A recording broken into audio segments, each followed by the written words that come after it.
రాకడ గురించి చెప్పారు కాబట్టి దానికి సంబంధించి పాట. మానవ జాతికి మనసున నీతికి సృష్టికర్తవు నీవే, శాప విమోచన పాపికి రక్షణ మోక్ష ప్రదాతవు నీవే. ప్రభే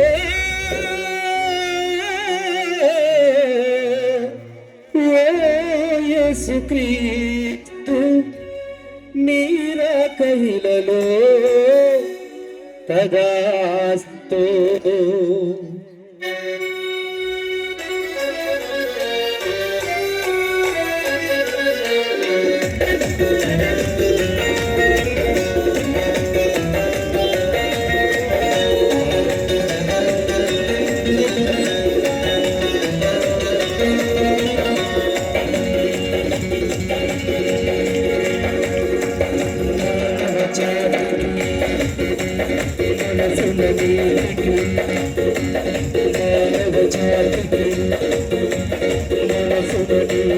సృష్టికర్తవు నీవే, శాప విమోచన పాపికి రక్షణ మోక్ష ప్రదాతవు నీవే.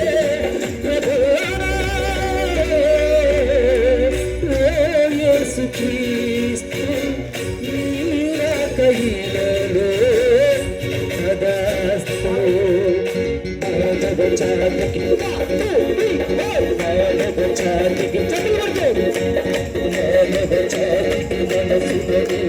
సృష్టికర్తవు నీవే, శాప విమోచన పాపికి రక్షణ మోక్ష ప్రదాతవు నీవే.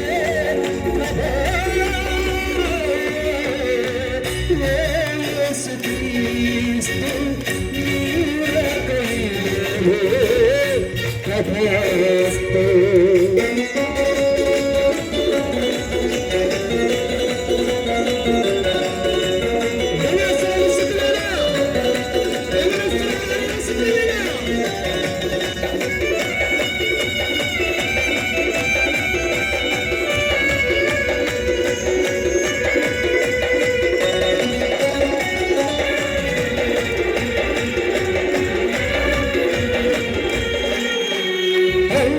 పాలిట వెలుగువు నీవే, పాపాల పాలిట ధర్మము నీవే. అడుగుల పాలిట వెలుగువు నీవే, పాపాల పాలిట ధర్మము నీవే. ముగ్గురు పెట్టిన రూపము నీవే, అందరి మదిలో దీపము నీవే.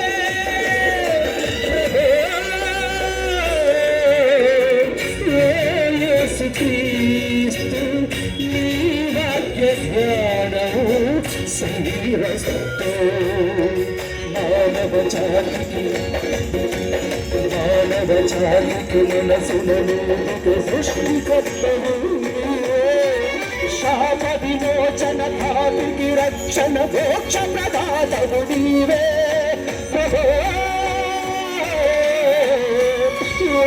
యేసుక్రీస్తు నీరా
సృష్టికర్తవు నీవే శాప విమోచన పాపికి రక్షణ మోక్ష ప్రదాతవు నీవే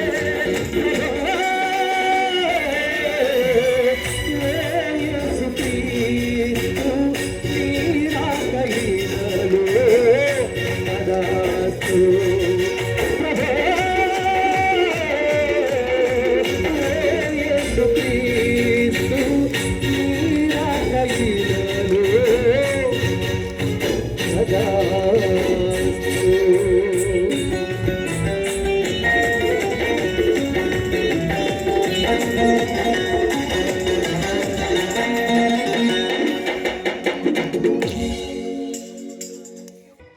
సర్వకృపానిధి యొక్క మా తండ్రి, మిక్కిలి గనుడా మీకు వందనాలు. మా దేవ,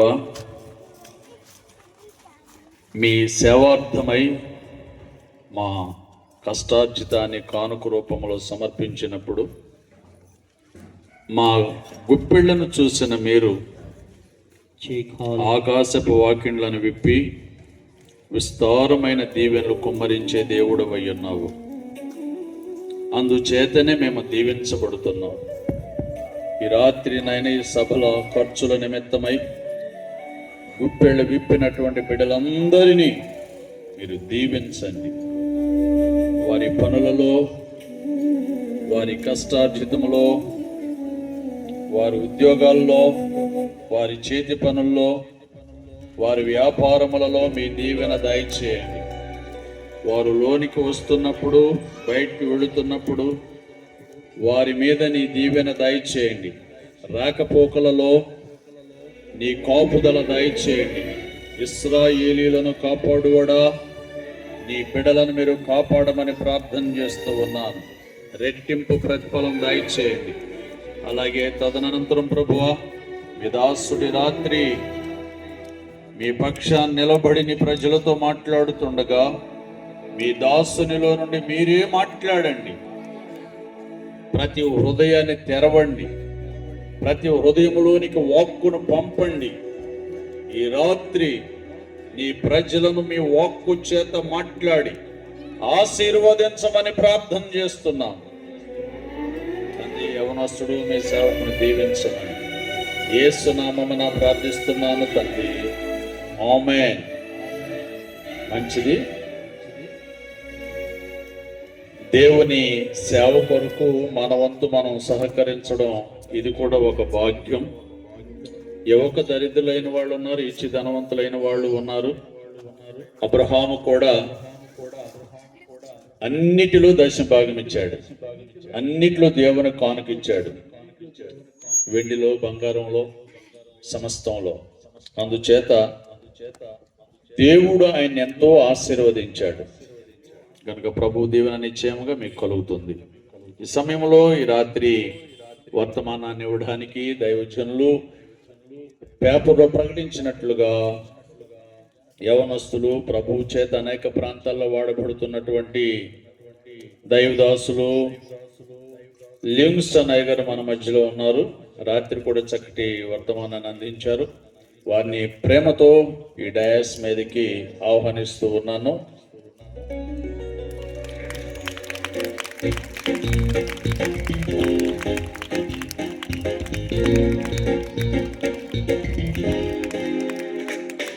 ఆమేన్.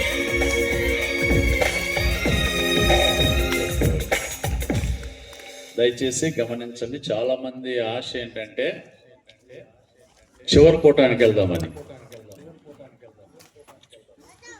అన్ని చివరి కూటంలో మనం వేసుకొని వచ్చేయచ్చు అని. అందుకే మనవాళ్ళు తెలివిగా ఏం మాట్లాడతారంటే, కార్య ఆరంభము కంటే కార్య అంతం మేలని లాస్ట్కి వస్తారు. ఏముండదు లాస్ట్కి వస్తే. జనులు దేవుని వాక్కు వినడానికి ఎప్పుడు వెళ్ళారంట? పెందలాడి వెళ్ళారు. దాని ఉద్దేశం ఏంటి? ముందు వెళ్ళాలి, ముందు రోజు ఉండాలి, అలాగే లాస్ట్ రోజు వరకు ప్రభు సన్నిధిలో ఉండాలి. ఆఖరికి వెళ్ళి అంత వేసుకొచ్చుకుందామంటే అది సాధ్యపడే విషయం కాదు. అందుచేత ఏ కూడిక కొంచెం హమ్మింగ్ వస్తుందన్న. ఎవరు కూడికలు పెట్టినా, ఎవరు సభలు పెట్టినా మొదటి రోజు నుండే వెళ్ళడం ప్రయత్నించండి. వెళ్ళేది కూడా పెందలాడి వెళ్ళడం ప్రారంభించండి. సినిమాకి వెళ్ళేవాళ్ళం ఇంతకుముందు, మ్యాట్నీకి వెళ్ళాలి, ఏ టైంకి వెళ్తారు? ఫస్ట్ షోకి వెళ్ళాలి, ఏ టైంకి వెళ్తారు? పిల్లలు స్కూల్ పంపించాలి, తల్లులారా ఎప్పుడు పంపిస్తారు? ఎప్పుడు? అన్నిటికీ టైం ఉంది. నిర్లక్ష్యం ఎక్కడంటే దేవుని సన్నిధికి రావడానికి. ఇక్కడ మంచి మేధావులు ఉన్నారు, ఆత్మీయులు. నేను కూడా బాప్టిస్ట్లో ఒక 10 ఏళ్ళు చేశాను సేవ. నా బాగా దాని గురించినటువంటి చక్కటి అనుభవం ఉంది. మేధావులే, వారిని బట్టి నేను ప్రభునామాన్ని స్తుతిస్తున్నాను. సంఘ పెద్దలను బట్టి, ఇక్కడ జరుగుతున్నటువంటి సిబిఎం పరిచర్యను బట్టి ప్రభునామాన్ని స్తుతిస్తున్నాను.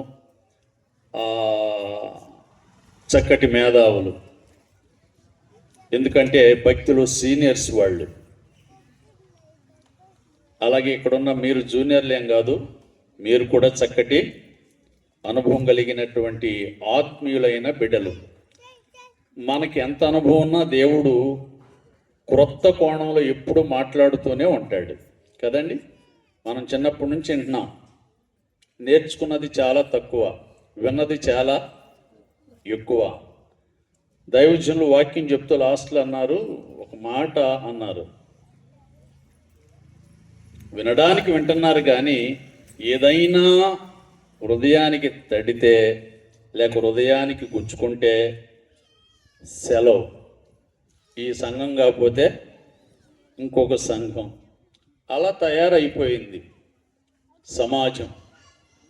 భక్తి, దేవుని భయం, దేవునికి లోబడడం, దేవునికి విధేయులు కావడం అనేది చాలా అరుదైపోయింది. ఎందుకంటే భక్తి అందరికి తెలిసిపోయింది, అందరూ చేస్తున్నారు భక్తి కదండి. భక్తులకు లోకంలో తక్కువ ఉందా? బోల్డ్ మంది భక్తులు ఉన్నారు.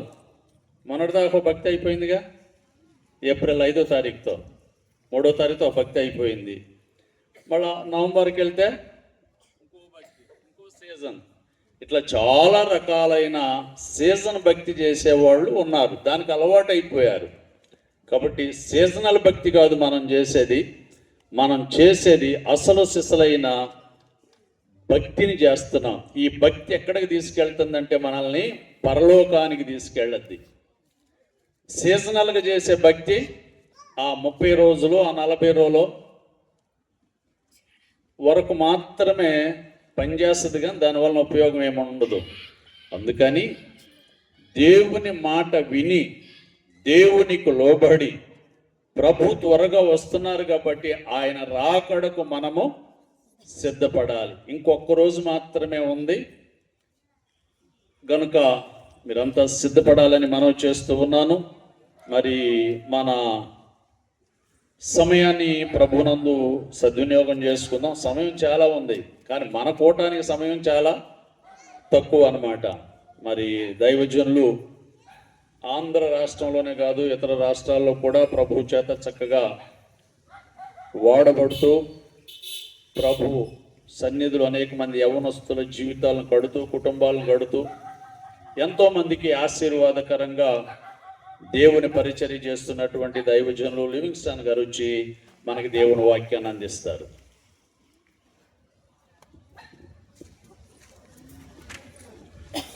మంచిది. మన ప్రభువును గణరక్షకుడునైన యేసుక్రీస్తు నామంలో కూడి వచ్చిన మీ అందరికీ ప్రత్యేకమైన వందనాలు తెలియజేస్తున్నాను.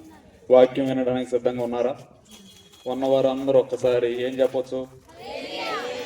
మంచిది, మీరందరూ సిద్ధంగా ఉన్నారు అనేటువంటి విషయం నాకు అర్థమైంది. నా సమయం సుమారుగా 11 గంటలు అది దాటినా పర్వాలేదని వారు నాకు టైం ఇచ్చారు. నా సమయంలో మరొకరికి కూడా సమయం ఇవ్వాలి అని నేను ఆశపడుతున్నాను. ఎందుకనంటే నా సంఘ బిడ్డలు, వారికి సంఘములో వేరే ప్రార్థన ఉన్నా సరే దాన్ని ఆపుకుని మరీ మన మధ్యలోనికి రావడం జరిగింది. రివైవల్ పెంతుకొచ్చి చర్చ్ వారు ఇక్కడికి రావడం ఎంతైనా నా మట్టుకు నేను చాలా సంతోషిస్తున్నాను. వారందరూ కలిసి ఒక్క పాట పాడిన తర్వాత, ఇది నా టైంలోనే, ప్రీచింగ్ టైంలోనే ఒక్క పాట పాడిన తర్వాత నేను వాక్య ధ్యానంలోనికి ముందుకు వెళ్ళడానికి ప్రయత్నిస్తాను. ఎక్కువ ఆలస్యం చేయొద్దు, గబా గబా వచ్చేయండి అమ్మ. వచ్చి ఒక్క పాట పాడి ఇప్పుడు వాక్యం ఏమి వింటాంలే అనేవారు కూడా గబా గబా ఇళ్లలోంచి వచ్చేయాలి. కొన్ని కుర్చీలు వెళ్ళిపోయిన ఇళ్లలోకి, కొన్ని కాళ్ళు వెళ్ళిపోయిన ఇళ్లలోకి. మీ పాటతో అయితే వాళ్ళు రావాలి, లేకపోతే ఉన్న వాళ్ళు మాత్రం వెళ్ళకుండా పాడాలి. హల్లెలూయా, హల్లెలూయా. దేవుని సన్నిధిలో మనం ప్రార్థనా పూర్వకంగా ఉందాం. పాడేటువంటి పాట ఆత్మీయంగా ఒకసారి మనకు రాకపోయినా రెండవసారి విని దానిని అన్వయించుకుంటూ మనం పాట పాడతాం. అయ్యా మీరిద్దరు కాదా? అగస్టిన్ వీళ్ళకేమైంది? మా వాళ్ళకి మైక్లో తిట్టకపోతే వాళ్ళ యేసయ్యా ఎప్పుడయ్యా నీరాకడా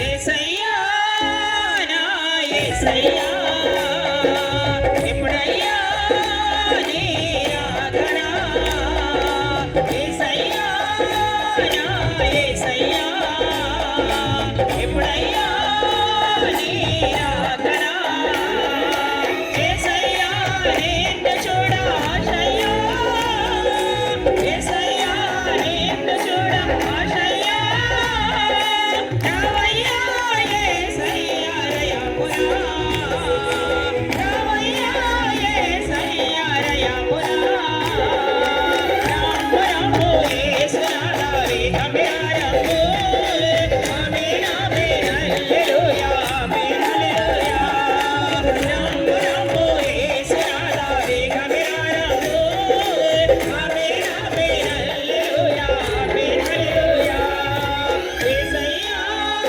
నా యేసయ్యా ఎప్పుడయ్యా నీరాకడా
నారూపమే మారునంట నిన్ను చూచువేనా నిన్ను పోలే ఉంటానంట నీవు వచ్చువేనా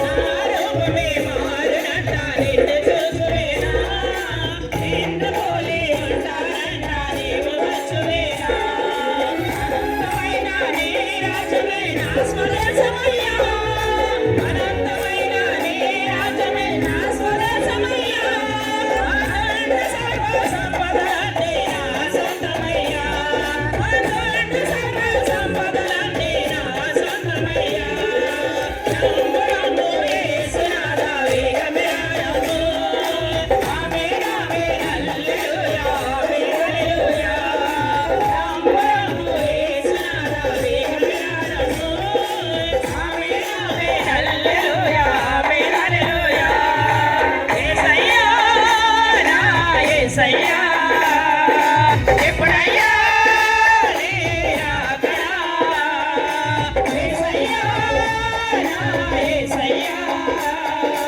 ఎప్పుడయ్యా నీ రాకడా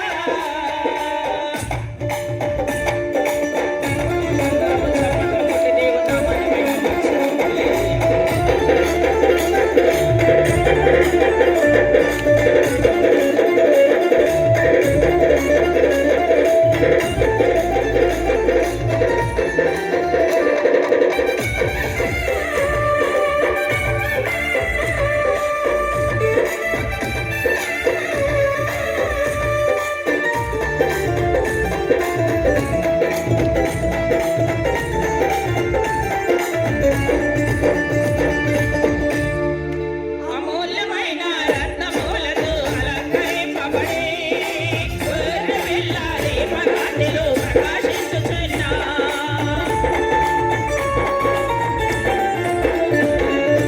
అమూల్యమైన రత్నములతో అలంకరింపబడి గొర్రెపిల్ల దీపకాంతిలో ప్రకాశించుచున్నా అంధకారమే లేనియా దివ్య నగరమందు అంధకారమే లేనియా దివ్య నగరమందు అవధులేని ఆనందముతో నీతో ఉండెదను అవధులేని ఆనందముతో నీతో ఉండెదను రంగు యేసునాథా వేగమే రాయము ఆమేన్ ఆమేన్ హల్లెలూయా ఆమేన్ హల్లెలూయా రంగు యేసునాథా వేగమే రాయము ఆమేన్ ఆమేన్ హల్లెలూయా ఆమేన్ హల్లెలూయా యేసయ్యా నా యేసయ్యా ఎప్పుడయ్యా నీ రాకడా యేసయ్యా నా యేసయ్యా ఎప్పుడయ్యా నీ రాకడా యేసయ్యా నిన్ను చూడ ఆశయ్యా యేసయ్యా నిన్ను చూడ ఆశయ్యా రావయ్యా యేసయ్యా రయమునా రావయ్యా యేసయ్యా రయమునా రంగు రంగు యేసునాథా వేగమే రంగు ఆమేన్ ఆమేన్ హల్లెలూయా ఆమేన్ హల్లెలూయా రంగు రంగు యేసునాథా వేగమే రంగు ఆమేన్ ఆమేన్ హల్లెలూయా ఆమేన్ హల్లెలూయా రంగు రంగు యేసునాథా వేగమే రంగు ఆమేన్ ఆమేన్ హల్లెలూయా ఆమేన్ హల్లెలూయా రంగు రంగు యేసునాథా వేగమే రంగు ఆమేన్ ఆమేన్ హల్లెలూయా ఆమేన్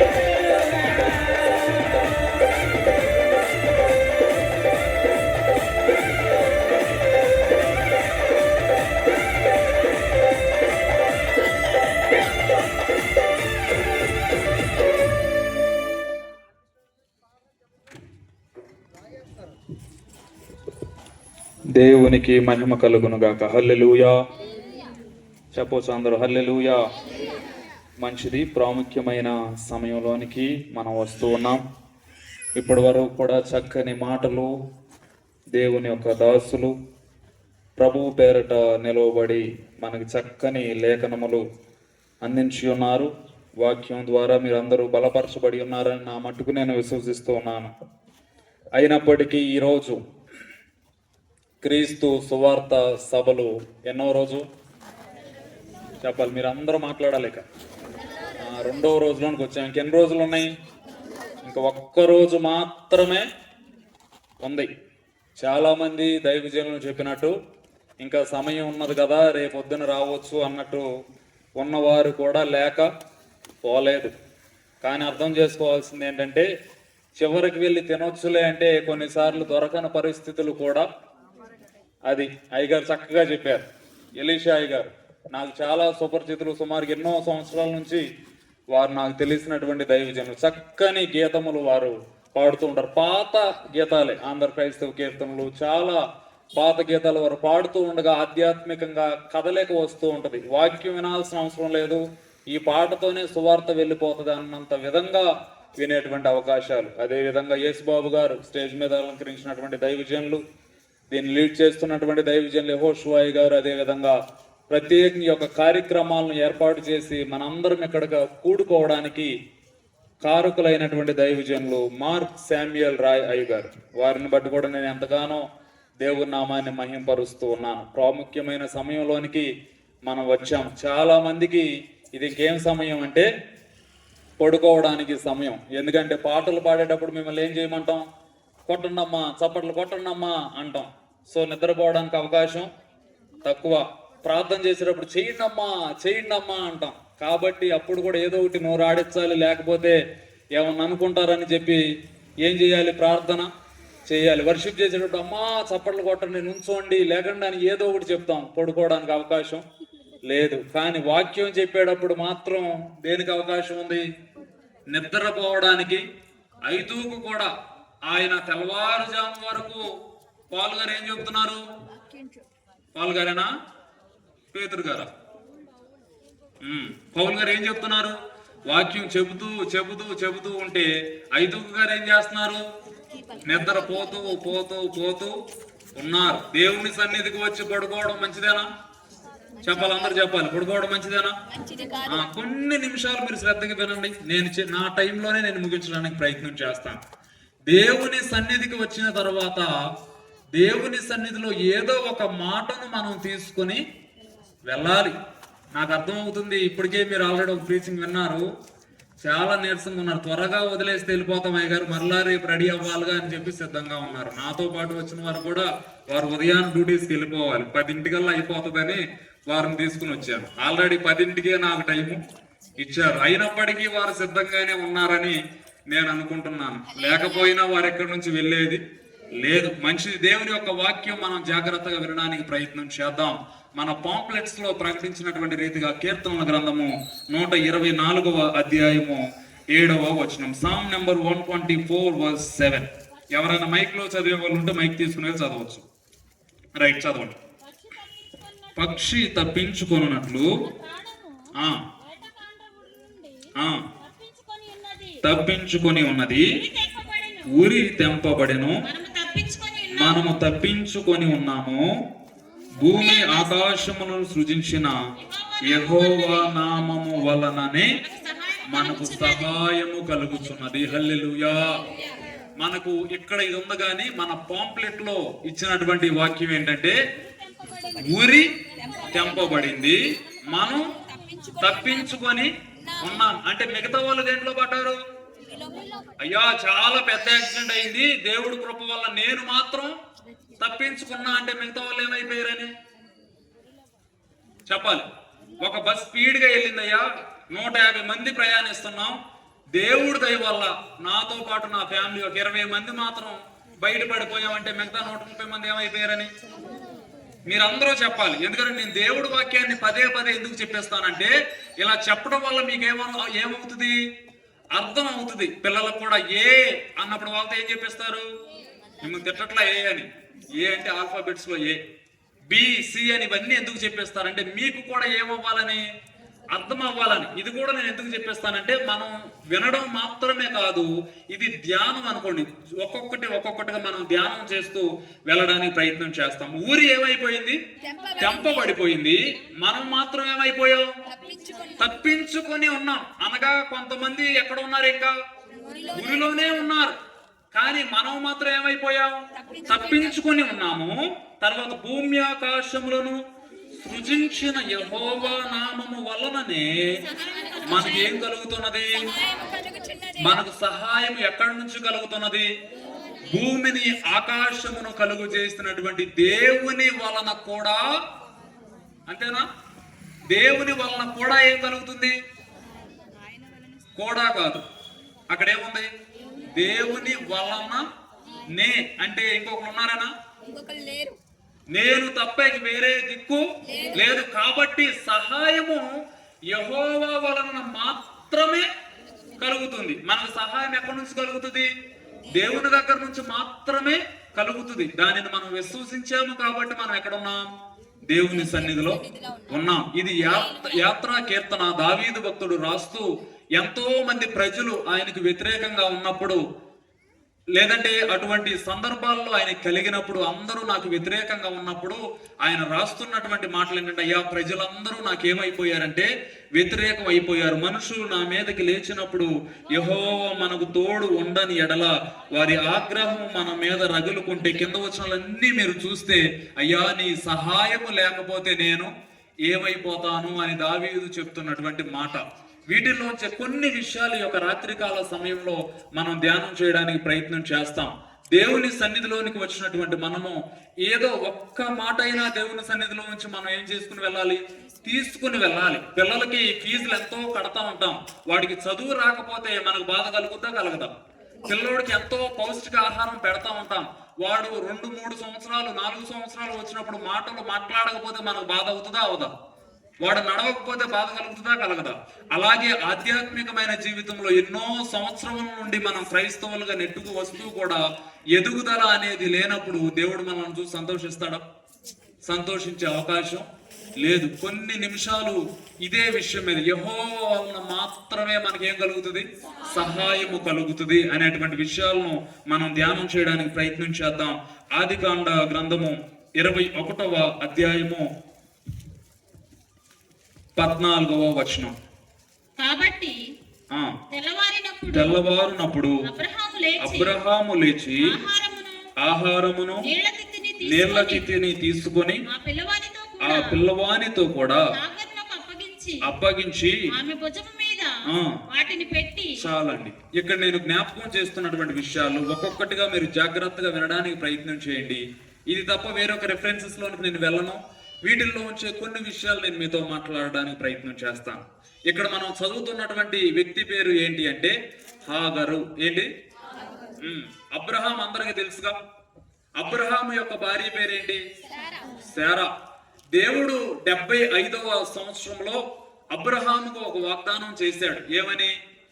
నేను నీకు కుమార్తెను. అందుకే మిమ్మల్ని కలపడాకే చెప్తా. నేను మాక్సిమం అన్ని తప్పే చెప్తాను, మీరు చెప్పవచ్చు. నేను నీకు ఎవరిని ఇస్తానని చెప్పాడు? కుమారుణ్ణి ఇస్తాను అని ఏం చేశాడు? వాగ్దానం చేశాడు. 75వ సంవత్సరంలో వాగ్దానం చేసిన తర్వాత సుమారుగా 85 సంవత్సరాలు, అంటే ఎన్ని సంవత్సరాలు అయిపోయినాయి ఇప్పటికి? 75 నుంచి 85 వరకు అంటే ఎన్ని సంవత్సరాలు? 10 సంవత్సరాలు గడిచిన తర్వాత శారాకి ఏమి కలిగిందంటే, ఏదో ఒక ఏంటది నిరుత్సాహం, బాధ ఉంటది కదా. ఏంటయ్యో దేవుని సన్నిధిలో నేను ప్రార్థన చేశాను కానీ దేవుడు నాకేమి. గట్టిగా మనం మోకరించి 10 గంటలు ప్రార్థన చేయమంటే చేస్తామా? అవసరం వచ్చిందా? రాదా?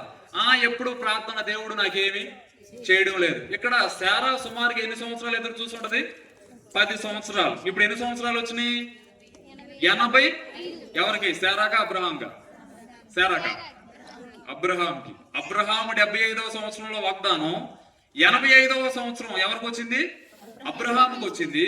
ఇప్పుడు శారాకి నిరుత్సాహం వచ్చి శారా చెప్పింది, ఇంకా దేవుడు వాగ్దానం చేశాడు, అది ఎలాగైనా జరగవచ్చుగా.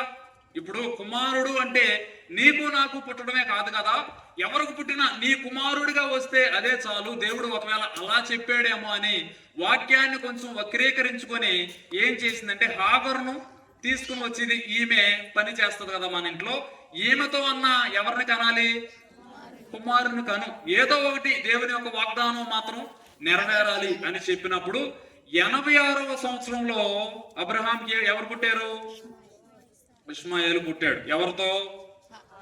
ఆగరుతో. పుట్టిన తర్వాత సుమారుగా మరలా ఎన్ని సంవత్సరాలు గడిచినాయి తెలుసా? 14 సంవత్సరాలు గడిచినాయి. ఒకటి 75 నుంచి 85 వరకు ఎంత? 10 ప్లస్ ఇప్పుడు 85 నుంచి 100కి ఎంత? 15. ఇన్ని సంవత్సరాలు అయిన తర్వాత ఇప్పుడు దేవుడు చెప్పినటువంటి వాగ్దానం ఏమైపోయింది? నెరవేరి శారాకి దేవుడు ఎవరినిచ్చాడు? కుమారుడినిచ్చాడు. ఇప్పుడు శారాకి పుట్టినటువంటి కుమారుని పేరేంటి? ఇస్సాకు. ఇది స్టోరీ. ఈ స్టోరీ అంతా ఎందుకు చెప్పానంటే ఎంత చదవాలంటే మీకు కష్టం అయిపోతుంది కదా, ఈజీగా చెప్పేశాను. ఇప్పుడు ఈమెకి కుమారుడు పుట్టిన తర్వాత శారాకి ఏదో బాధ. ఎందుకనంటే మీరు చదివినటువంటి వచనాల్లోనే కొంచెం పైన చదివితే అక్కడ మనకు కనిపించేటువంటి విషయం 8వ వచనంలో, ఆ పిల్లవాడు పెరిగి పాలు విడిచెను. ఇస్సాకు పాలు విడిచిన దినమందు అబ్రహాం ఏం చేశాడు? చాలా గొప్ప విందు చేశాడు. ఎప్పుడు? ఇస్సాకు ఏం విడిచినప్పుడు? పాలు విడిచిన తర్వాత అబ్బా నాకు కుమారుడు పుట్టాడని ఎంతో గొప్ప విందు చేసినప్పుడు అక్కడ చిన్న ఇన్సిడెంట్ జరిగింది. ఏంటి అంటే అక్కడ ఇష్మాయేలు ఇస్సాకుని కొంచెం నవ్వులు పాలు చేసో ఏదో మాట్లాడతారు కదా. పెద్దోడు ఉన్నాడు అనుకోండి, చిన్నపిల్లలు ఉన్నప్పుడు పెద్దోడు ఒక జోక్ వేయడమో లేకపోతే ఒక దెబ్బ తానడమో చేస్తారుగా. అలా ఏదో జరిగినప్పుడు ఎవరు చూశారు? శారా చూసింది. శారా కన్నులు ఎవరి మీద పడినాయి ఇప్పుడు? ఇష్మాయేల్. అయ్యో వీడు నా కొడుకుని అనేవాడా? ఈడు నా కొడుకుని అపహసించేవాడంత అయ్యాడా? వీడికి అంత ఉందా అని చెప్పి వెంటనే ఎక్కడికి వచ్చింది? అబ్రహాం దగ్గరికి వచ్చింది. స్త్రీలు డైరెక్ట్ గా అటాక్ చేయలేనప్పుడు ఎవరి దగ్గరికి వస్తారు? భర్తతో చెప్పించాలి కాబట్టి ఇప్పుడు ఎవరి దగ్గరికి వచ్చింది? రిమోట్ ఎక్కడ వదలాలి ఇప్పుడు? అయ్యగారి దగ్గర. ఏ టైంలో? రాత్రి వచ్చింది. ఎవరి దగ్గరికి? అబ్రహాం దగ్గరికి వచ్చి ఇది ఇట్లా ఉండడానికి కుదరదు. దేవుడు వాగ్దానం చేసినట్టు నాకేం చేశాడు? కుమారుని ఇచ్చాడు. ఇస్సాకు పుట్టాడు కాబట్టి ఏమో ఎవరని గుర్తొచ్చిందంటే దాసి. ఇప్పటి వరకేమో ఆయన కుమారుడు, ఇప్పుడు ఏమైపోయిందేమో దాసి. కాబట్టి ఏమో నువ్వేం చేయాలో తెలుసా? ఇక్కడ నుంచి వెళ్ళగొట్టేసేయి, పంపించేసేయి అంది. ఆ రోజంతా వాళ్ళు ఏ మోడ్లో ఉంటారు? సుమారుగా ఒక కుటుంబం ఉంది. అబ్రహాం ఉన్నాడు, హాగర్ ఉంది, హాగర్ కుమారుడు ఉన్నాడు. కుమారుడు ఉన్నటువంటి టైంలో ఆ ముందు రోజే ఏం జరిగిందంటే పాలు విడిచాడు కదా, ఎంతో పెద్ద హంగామాగా చాలా భోజనాలు అన్ని ఏర్పాట్లు చేసి హడావుడి చేశారు. హడావుడి చేసిన తర్వాత రాత్రి వెళ్ళి వీళ్ళు ఏం చేశారు తెలుసా? రాత్రి ఏం చేస్తారు? ఇప్పుడు మిమ్మల్ని మీటింగ్ అయిపోయి పంపించామనుకోండి, ఇంటి దగ్గరికి వెళ్ళి కొంచెం గొడవ పడు ఏదో ఒకటి పడి వెంటనే ఏం చేస్తారు? తర్వాత పడుకుంటాంగా. అలాగే పడుకున్నారు. పడుకున్న తర్వాత పొద్దుండే ఎందుకో హాగర్ ఏం చేసిందంటే లెగిసి అలా చూస్తుంది అనమాట. చూసినప్పుడు చాలా ప్రేమగా కనిపించారు. ఎవరు? అబ్రహాము గారు. చూసింది ఎవరు? హాగరు చూస్తుంది. మీకు అర్థం అవట్లేదా? హాగరు ఉదయాన్నే లెగిసింది కదా, రాత్రి ఏమైపోయింది? పార్టీ అయిపోయింది. పార్టీ అయిపోగానే ఎవరి కాళ్ళు పడుకున్నారు. తెల్లవారేసరికి అబ్రహాం ఏం పట్టుకున్నాడు? మనం చదివిన వచ్చును 14వ వచనం. ఏం పట్టుకున్నాడు? ఆహారమును పట్టుకున్నాడు, నీళ్ల తిత్తిని పట్టుకున్నాడు, ఆ పిల్లవాడిని పట్టుకున్నాడు. ఎవరి దగ్గరికి వస్తున్నాడు? ఒకవేళ మీరు ఊహించుకోండి, ఉదయకాలం అలా లేచి చూసేపాటికి మీ భర్త ఏదైనా బెడ్ కాఫీయో టీనో లేకపోతే భోజనమో ఏదన్నా పట్టుకుని ఉదయం లేచేపాటికి వస్తున్నాడు అనుకోండి, మీరేమనుకుంటారు? అమ్మా ఎన్నాళ్ళు అసలు ఇది ఎప్పుడు చెయ్యలా, ఈ రోజు నాకు ఎంత తెస్తున్నాడో అని ఆనందంగా చూస్తారా చూడరా? హాగర్ కూడా అలాగే అనుకుంటుంది. అయ్యో నా యజమానుడు అబ్రహాం ఏం పట్టుకుని వస్తున్నాడు? ఆహారం పట్టుకున్నాడు. మేబీ రాత్రి నేను తినలేదని తెలిసిందేమో, నేను అలిగి పడుకున్నానని ఆయనకి తెలిసినట్టుంది. ఇప్పుడు ఏం తీసుకుని వస్తున్నాడు? నాకు ఆహారం తీసుకొస్తున్నాడు. అన్నం తినేటప్పుడు ఒకవేళ పరం పోద్దేమో అని చెప్పి ఏం పట్టుకుని వస్తున్నాడు? నీళ్లు కూడా పట్టుకున్నాడు. ఒకవేళ ఆ కోపం నాకు తగ్గదేమో అని చెప్పి ఎవరిని కూడా పట్టుకొస్తున్నాడు? కొడుకుని కూడా పట్టుకుని వస్తున్నాడు. కాబట్టి నా భర్త నాకు ఇప్పుడు ఏం చేస్తాడు? మంచి వార్తతోనే నా దగ్గరికి చెప్పండి. మీ హస్బెండ్ బయటికి వెళ్ళాడు, అమ్మ ఈ రోజు వంట ఏం చేయమాకలే, నేను హోటల్ నుంచి పట్టుకుని వచ్చేస్తాను అంటే ఆ సంచి తెచ్చేటప్పుడు మీరు ఎలా చూస్తారు? అమ్మా ఏం తీసుకుని వస్తున్నాడు ఆనందంగా చూస్తారా, బాధతో చూస్తారా? చెప్పాలి అందరూ లేడీస్, మీరే కొండేది ఇంట్లో మీరు ఉండట్లేదా? ఎలా చూస్తారు? ఆనందంగా ఎదురు చూస్తారో చూడరా? చూసాడు ఆయన చక్కగా. అబ్రహాము తెల్లవారుతున్నప్పుడే వచ్చేసాడు. వచ్చేసి అన్ని చేతిలో పెట్టాడు. పెట్టి ఆమె భుజాన అలా పెట్టిన తర్వాత హాగరు ఒకవేళ ఎలా చూస్తుంటది? మీరు ఆ ఫీల్ లోకి వెళ్ళిపోండి, వాక్యం అన్నట్టే వినమాకండి. అలా ఆ ఫీల్, ఆ ట్రాన్స్ లో ఉండండి. అలా వెళ్ళిన తర్వాత హాగరు భుజం మీద చేసి, అమ్మ ఇదిగో కుమారుడు తీసుకో, ఇదిగో భోజనం తీసుకో, ఇదిగో మంచినీళ్ళు తీసుకో అని ఇచ్చేటప్పుడు మురిసిపోతా మొహం మీద ఏముంటది అని మురిసిపోయే నవ్వు ఉండగానే ఒక మాట చెప్పాడు. అక్కడ నుంచి నువ్వేమైపోవాలి?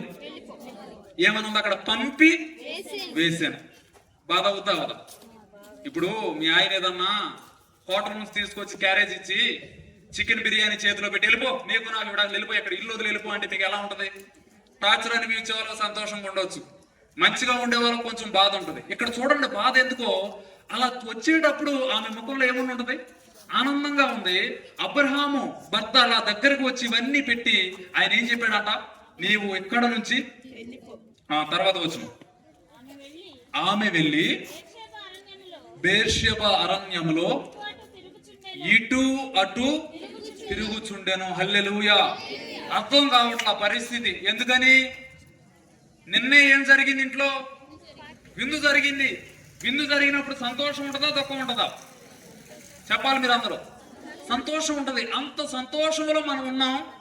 ఉదయం అది జరుగుతుందని ఆమె ఎక్స్పెక్ట్ చేసిందా? చేయలేదు. రాత్రి సంతోషంగానే పడుకుంది. సంతోషంగా పడుకుని ఆమె కళ్ళు తెరిసేటానికి భర్త భోజనం అన్ని తీసుకుని వస్తుంటే ఆనందంగా చూసింది. ఆమె విన్నటువంటి మాట ఏంటో తెలుసా? లేవగానే నీవు ఎక్కడి నుంచి వెళ్ళిపో అని చెప్పినప్పుడు అవన్నీ పట్టుకుని వెళ్ళేటప్పుడు ఆమె మనసులో ఏముంటది? చెప్పాలి మీరందరూ. బాధతో వెళ్ళిపోయింది కదా. వెళ్ళి బేర్షెబా దగ్గర ఏం చేస్తుందంట? బేర్షెబా అంటే ఉన్నటువంటి దాని మీనింగ్ ఏంటంటే నిబంధన స్థలం.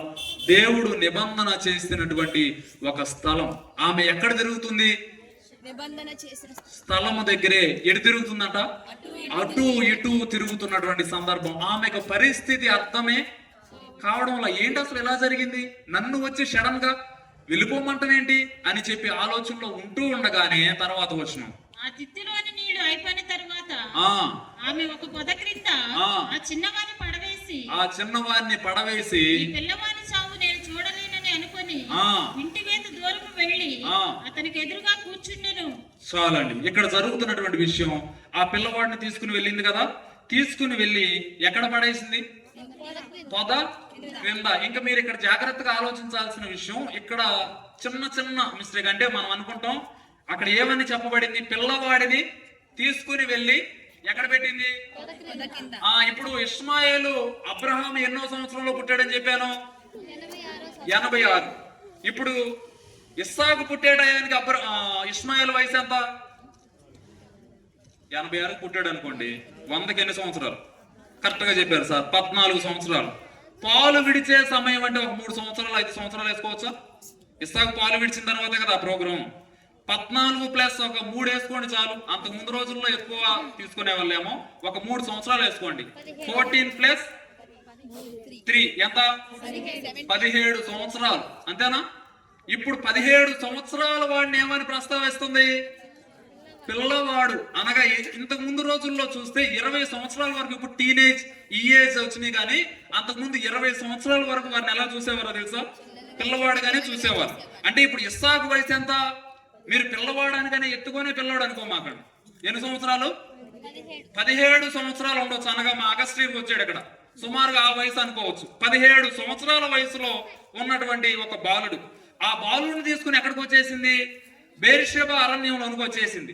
అటు ఇటు తిరుగుతూ ఉన్నది. తీసుకొచ్చిన ఆహారం ఏమైపోయింది? అయిపోయింది. తెచ్చుకున్నటువంటి నీళ్ళు ఏమైపోయినాయి? అయిపోయినాయి. అన్ని అయిపోయిన తర్వాత ఇప్పుడు ఆమె అనుకుంటుంది ఇంకా ఆ పిల్లవాడిని ఎక్కడ పెట్టేసింది? పడేసింది. పిల్లవాడిని పడేస్తే బ్రతుకుతాడా? ఇప్పుడు 17 సంవత్సరాలు కాబట్టి నువ్వు ఇక్కడ ఉండరా అని ఇంకా అక్కడ పెట్టేసి ఎక్కడికి వెళ్ళిందంట? వింటి వేత. అంటే మీ అందరికి విల్లులు తెలుసుగా, బాణాలు తెలుసా? బాణం వేస్తే ఎంత దూరం వెళ్ళిద్దో అంత దూరంలో వెళ్ళి ఆమె ఏం చేస్తుందంటే, ఏం చేస్తుంది? ఎదురుగా కూర్చుంది. ఎవరు ఎదురుగా? పిల్లోడు ఎదురుగా కూర్చుంది. కూర్చుని చాలా బాధపడుతుంది. ఎందుకంటే నిన్న ఇదే రోజుకి 24 గంటల ముందు నా కొడుకు ఎక్కడున్నాడు? ప్యాలెస్ లో ఉన్నాడు. ఎలా ఉన్నాడు? ఆనందంగా ఉన్నాడు, ఎంతో సంతోషంగా ఉన్నాడు. అబ్రహాము కుమారుడిగా పిలువబడుతూ ఉన్నాడు. ఎంతో ఆ సంతోషంలో పాలివాలుగా ఉన్నాము. కానీ 24 గంటలు తిరగక ముందే, ఒక రాత్రి గడియక ముందే జీవితం ఎక్కడికి వచ్చేసింది? అరణ్యంలోనికి, అంతఃపురంలోంచి ఎక్కడికి వచ్చేసింది? చాలా సార్లు మనము యాకోబు లేకపోతే యోసేపు గురించి చెప్పేటప్పుడు ఆయన ఎక్కడి నుంచి? అరణ్యంలోంచి అంతఃపురానికి వెళ్ళాడు, చెరసాలలోంచి అంతఃపురానికి వెళ్ళాడని మనకు తెలుసు. కానీ ఇక్కడ ఇష్మాయేల్ ఎక్కడి నుంచి వచ్చేసాడో తెలుసా? అంతఃపురంలోంచి ఎక్కడికి వచ్చేసాడు? అరణ్యంలోనికి వచ్చేసాడు. ఇప్పుడు తల్లికి ఎలా ఉంటది? చాలా బాధ ఉంటుంది. అయ్యో, నా కొడుకు ఎంతో సంతోషంగా 1-2 సంవత్సరాలు కాదు, ఎన్ని సంవత్సరాలు పెరిగాడు? 17 సంవత్సరాలు ఒక అంతఃపురంలో రాజుకి, లేదంటే 300 చిల్లర పనివారు ఉన్నటువంటి ప్రదేశంలో నా కొడుకు పెరిగి ఇప్పుడు ఎక్కడికి వచ్చేసాడు తెలుసా? అరణ్యం దగ్గరికి వచ్చేసాడు. ఇప్పుడు వాడు ఎలా బ్రతుకుతాడో తెలియదు, వాడికి బ్రతకడం తెలియదు. ఇప్పుడు వాడికి ఇంకా ఏమి శరణ్యం అని తల్లి అనుకుంటుందంటే మరణమే ఇక వాడికి వస్తుంది. ఇక మరణం తప్ప ఇంకొకటి లేనే లేదు. కాబట్టి నా కళ్ళతో నేనేం చూడలేను, ఏం చూడలేను. ఇప్పుడు ఎక్కడైనా తల్లిదండ్రులు చనిపోతే పిల్లలు తట్టుకుంటారు, కానీ తల్లిదండ్రులు బ్రతికుండగానే యవనస్తులో పిల్లలు చనిపోతే చూసి తట్టుకోలేం కదా. ఇప్పుడు అదే బాధ ఎవరికి కలిగిందో తెలుసా? హాగరుకు కలిగి చెప్తుంది.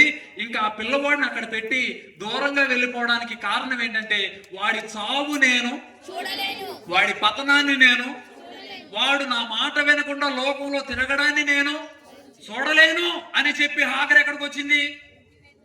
దూరంలోనికి వచ్చి ఏం చేస్తుంది? ఏడ్చింది. ఎక్కడ ఏడ్చింది? నిబంధన చేయబడినటువంటి స్థలములో కుమారుడిని అక్కడే పెట్టి, అయ్యో నా కుమారుడు భవిష్యత్తు ఎలా అయిపోయిందని చెప్పి తల్లి వచ్చి ఇక్కడ ఏం చేస్తుంది? ప్రార్థన చేస్తూ ఉంది. దేవుని సన్నిధిలో ఆమె కన్నీటిని ఏం చేస్తుంది? కారుస్తూ ఉంది. ఎవరి కోసం కారుస్తుందంటే నా కుమారుడు కోసం, పిల్లల కోసం ఆమె కన్నీరు కారుస్తూ చేస్తున్నటువంటి ప్రార్థన. చదవండి. దేవుడు ఆ చిన్నవాని మొరను వినెను. అప్పుడు దేవుని దూత ఆకాశము నుండి హాగరును పిలిచి, చాలండి. ఇక్కడ జరుగుతున్నటువంటి సందర్భం ఇదే. జరుగుతూ ఉన్నప్పుడు హాగరు గుండెలో కడుపు కోత కదా. పిల్లవాడు అయ్యో ఇలా అయిపోయాడేంటి, ఇలా పెరిగి ఇలా అయిపోయాడేంటి అని చెప్పి ఆ బాధలో దుఃఖములో హాగరు చేసినటువంటి తప్పేమన్నా ఉందా? ఆమె కండానికి వెళ్ళిందా? శారానే పంపించింది కదా. ఆమె ఇష్టంతో, ఆమె ఇష్టంతో జరిగిన పని కాదు కదా. శారానే పంపించి, ఇప్పుడు శారానే ఏం చేసేసిందంటే ఇక్కడ నుంచి నువ్వు దూరంగా వెళ్ళిపోవాలని పంపించేసినప్పుడు తినడానికి ఆహారం లేక, త్రాగడానికి నీళ్లు లేక ఉన్నటువంటి సందర్భంలో పిల్లవాడు ఒక పక్కన అక్కడ ఏడుస్తూ ఉన్నాడు. తల్లి కూడా బెయేర్షెబా అనగా ఏం చెప్పాను? నిబంధన చేయబడిన స్థలానికి వచ్చింది.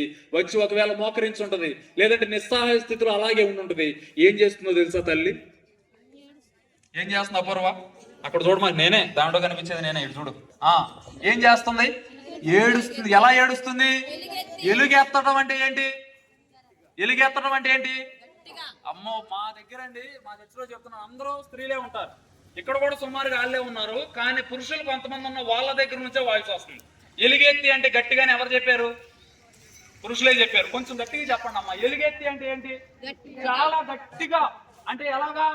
అమ్మో, ఏదో ఘోరం జరిగిపోయినప్పుడు మనం అరుస్తాం కదా.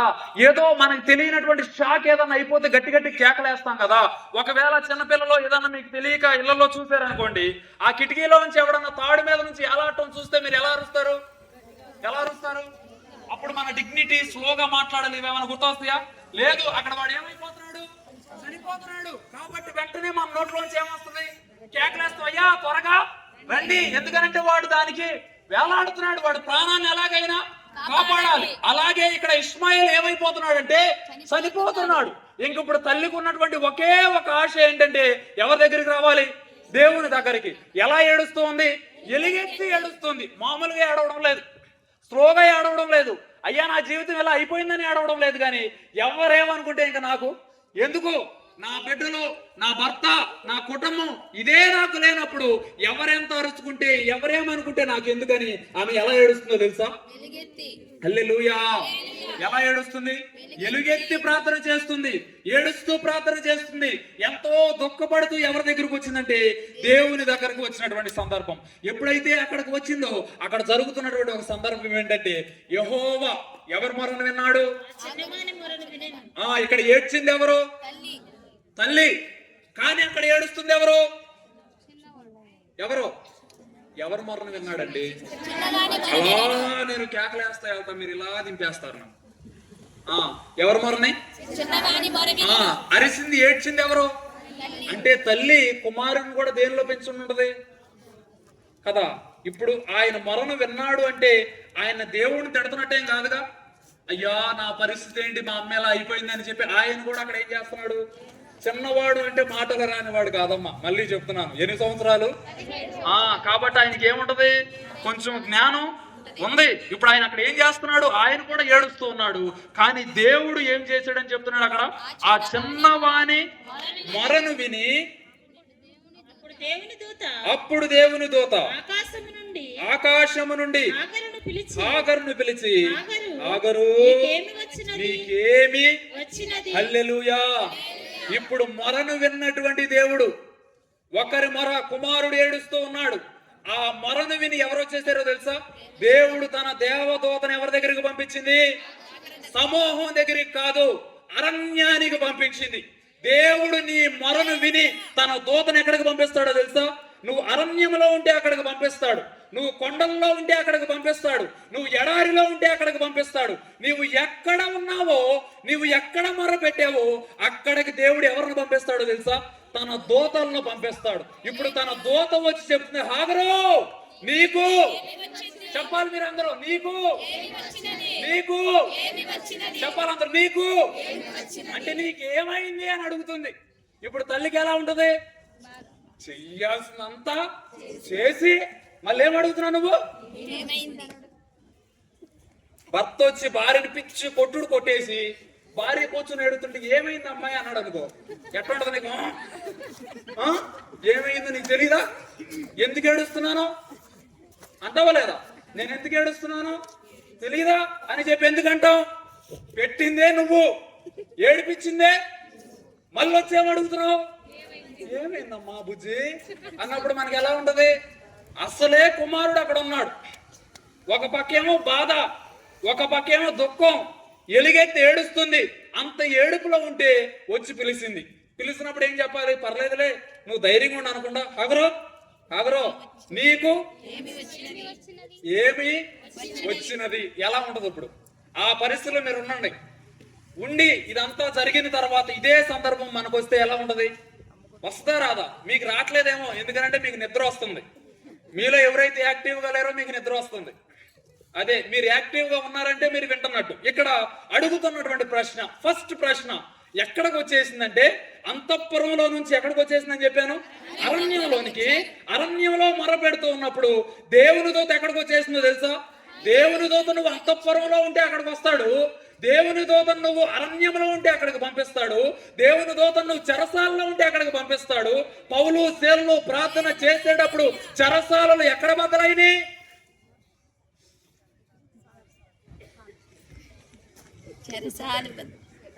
ఏం బద్దలైనాయి?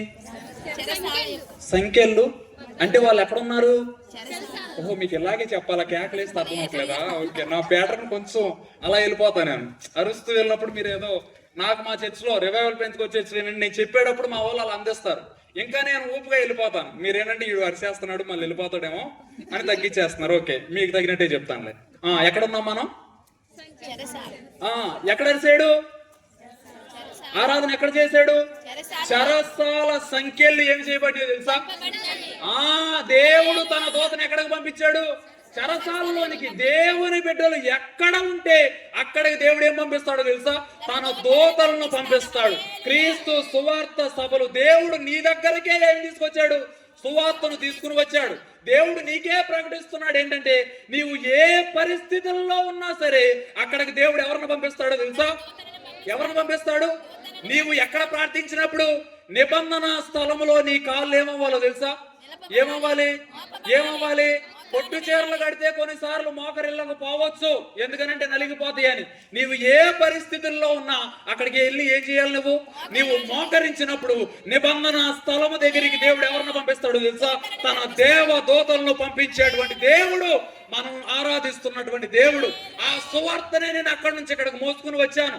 దేవుడు ఏ పరిస్థితుల్లో ఉన్నా మనల్ని రక్షిస్తాడు అనేటువంటి మాటను మీ దగ్గరికి తీసుకుని వచ్చాను. రాత్రంతా సంతోషంగా ఉన్నా, సంతోషాన్ని మనం అనుభవించిన, తెలియనటువంటి పరిస్థితులు మన జీవితాల్లోనికి వచ్చేసి కుటుంబం అంతా అల్లకొల్లాలం అయిపోయినా సరే, బిడ్డల పరిస్థితి పాడైపోతున్నా సరే, జీవితం ఇంకా నా జీవితం ఏంటి అని నీవు చెప్పి ఏడుస్తున్నప్పుడైనా సరే, అక్కడ నీ ఉన్నప్పుడు అక్కడికి దేవుడు ఎవరిని పంపిస్తాడో తెలుసా? అది నీ బెడ్రూమ్ అవ్వచ్చు, నీ హాల్ అవ్వచ్చు, నువ్వు పనిచేసే స్థలం అవ్వచ్చు, ఈ గ్రౌండ్ అవ్వచ్చు, నీవు ఎవ్వరికీ తెలియకుండా ఏడ్చేటువంటి నీ బాత్రూమ్ అవ్వచ్చు. ఏ పరిస్థితుల్లో ఎక్కడ నీ ఉన్నా సరే అక్కడకు తన దూత వచ్చి అడిగేటువంటి మాట, హాగరు నీకు ఎందుకు నాన్న ఏడుస్తున్నావు? నీకేమైంది? ఆదరణ ఎక్కడ కలుగుతుందో తెలుసా? నిబంధన స్థలంలో. ఆదరణ ఎక్కడ కలుగుతుందో తెలుసా?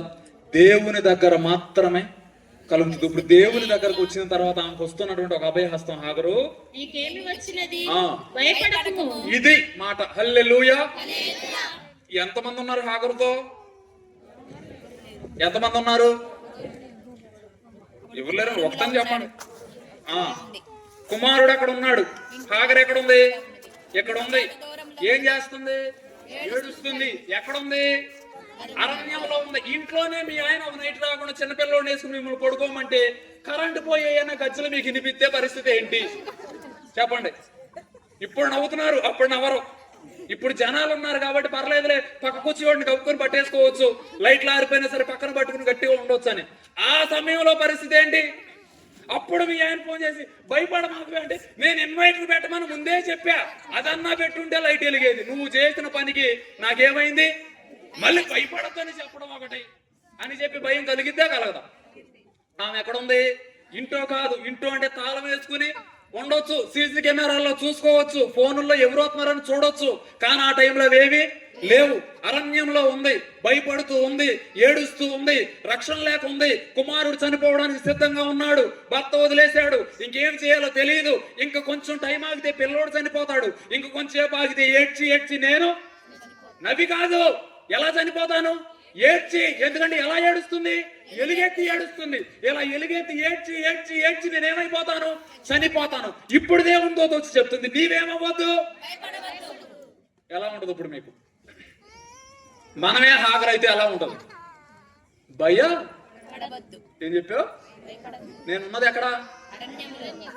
నా కొడుకుకి పెట్టావా ఫుల్లుగా? ఆడు నీళ్లు లేక, అన్నం లేక ఏం చేస్తున్నాడు? ఏడుస్తున్నాడు. ఆడు చావు చూడలేక నేను అక్కడికి పోయాను. అక్కడికి పోయి నేనేం చేస్తున్నాను? మా ఏడుపు నీకు భయపడొద్దంటావా? ఇది ఎలా ఉంది?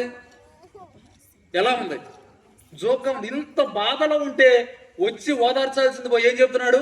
భయపడవద్దు. ఈ రాత్రి కాల సమయంలో ఈ శుభవార్తనే నేను తీసుకుని వచ్చా. నువ్వు ఒకవేళ ఎవ్వరికీ చెప్పలేక, అరణ్యము అంటే ఫిజికల్ గా అరణ్యం కాదు, హృదయంలో చాలా మంది అంటారు, ఎంతమంది బంధువులు ఉంటే ఏం ఉపయోగం అండి, మేము ఎవరమే? ఒంటరమే. ఎందుకు? మా దగ్గర ఏమి లేదు, వేసుకోవటానికి సూట్ ఉంది కానీ దాంట్లో పెట్టుకోవటానికి డబ్బులు లేవు. డబ్బులు లేవు కాబట్టి నేను ఎవరిని? పేదవాడిని కాబట్టి నన్ను చూడడానికి కూడా ఎంతమంది ఉండి ఏమి లాభాలండి అని ఎవరైనా అనుకోని పరిస్థితులు ఉన్నాయా? అనుకోమా మనం? సమస్య వచ్చి హాస్పిటల్లో ఉండి ఒక 50 లక్షలు కావాలంటే ఫోన్లు చేయండి. మహా అయితే క్యారేజ్లు పట్టుకోతారు కానీ లక్షలు ఎవరు పట్టుకురారు. ఈ పూట క్యారేజ్ తెస్తా అంటారేమో, లక్షలు ఎవరైనా పట్టుకొస్తారా? ఆలోచించండి.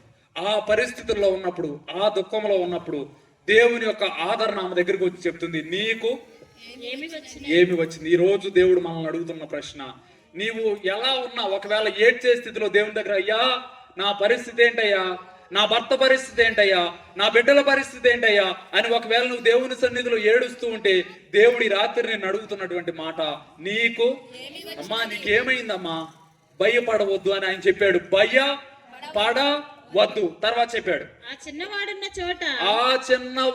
ఉన్న చోట దేవుడు స్వరం విని ఉన్నాడు. ఏం విన్నాడు? ఏమి స్వరం?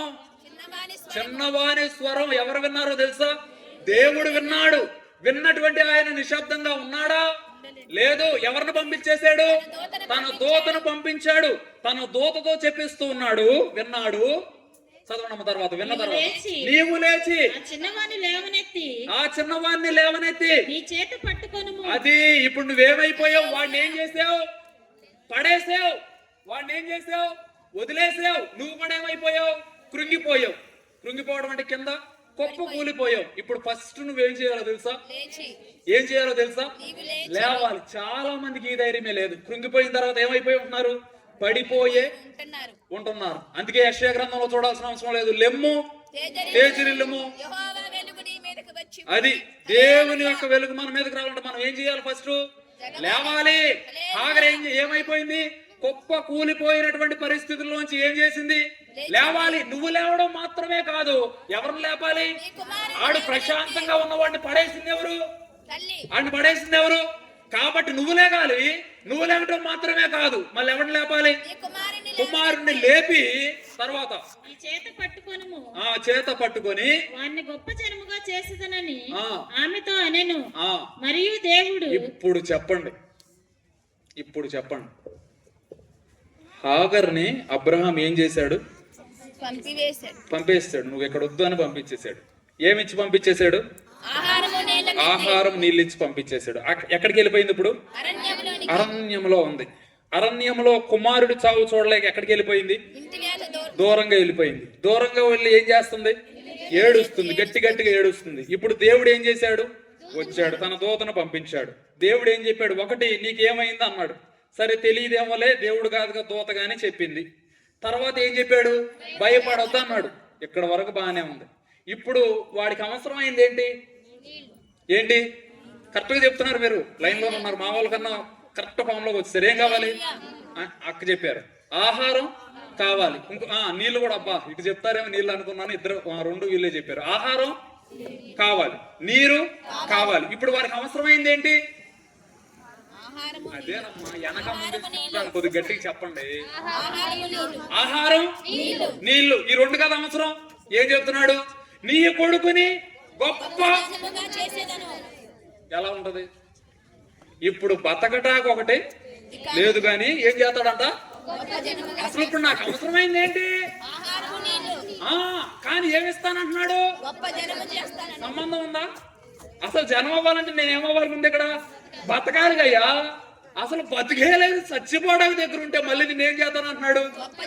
ఆ రోజు అదే మాట చెప్పి నన్ను మోసం చేసావు. ఏ మాట? చూడండి 18:6 చూడండి, 16:10 అనుకుంటా. ఆది కాండము 16:10 చూడండి.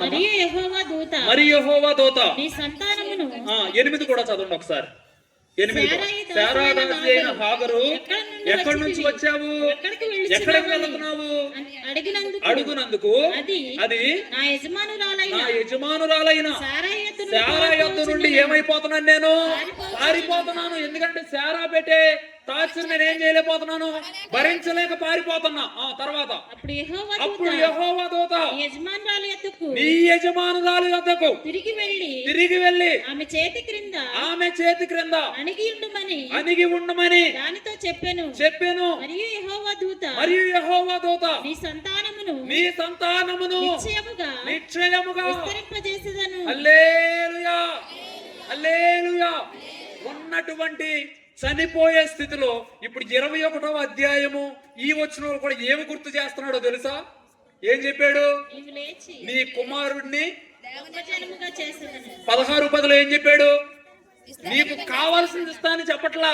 నీకు ఏదైతే వాగ్దానం చేశానో అది నువ్వు అరణ్యంలో ఉన్నా సరే విస్తరింపజేస్తా. ఎందుకనంటే ఆ మాట నేను నీకు ఇచ్చాను. దేవుని మాట, నీవు ఏ పరిస్థితుల్లో ఉన్నా ఆ పరిస్థితుల్లో దేవుడు మాట అప్పుడు విస్తరిస్తా అన్నానుగా. ప్రస్తుతానికి నీకు అన్నమేగా కావాలి, తీసుకో అని చెప్పి అన్నం పెట్టలా. నీళ్ళేగా కావాలని చెప్పి నీళ్లు ఇవ్వలా. ఆయన వాగ్దానాన్ని ఏం చేస్తున్నాడు తెలుసా? గుర్తు చేస్తున్నాడు. మరలా హాగరుకు చెప్తున్నాడు, హాగరు నువ్వు మర్చిపోయావు, నీ కుమారుని ఏం చేస్తానన్నాను? గొప్ప జనముగా చేస్తానన్నాను. కానీ నీ కుమారుడు నువ్వు ఏ స్థితిలో చూస్తున్నావు? ఇప్పుడు చనిపోతాడని నువ్వు అనుకుంటున్నావు. వాడు చనిపోతే వాడి సంతానం గొప్పగా ఎలా అవుతుంది? కాబట్టి వాడిని నేను సంపను. ఇదంతా ఒక పరీక్ష సమయం. వాడంతా ఎగ్జామిన్ లో వెళ్తున్నాడు, పరీక్షించబడుతూ ఉన్నారు. శారా దగ్గరికి వెళ్ళి కష్టపడమన్నాగా, కష్టపడ్డావుగా, తగ్గించుకుని ఉన్నావుగా. ఇప్పుడు నేను చెప్పిన వాగ్దానాన్ని నీ పక్షాన్ని ఏం చేస్తాను తెలుసా?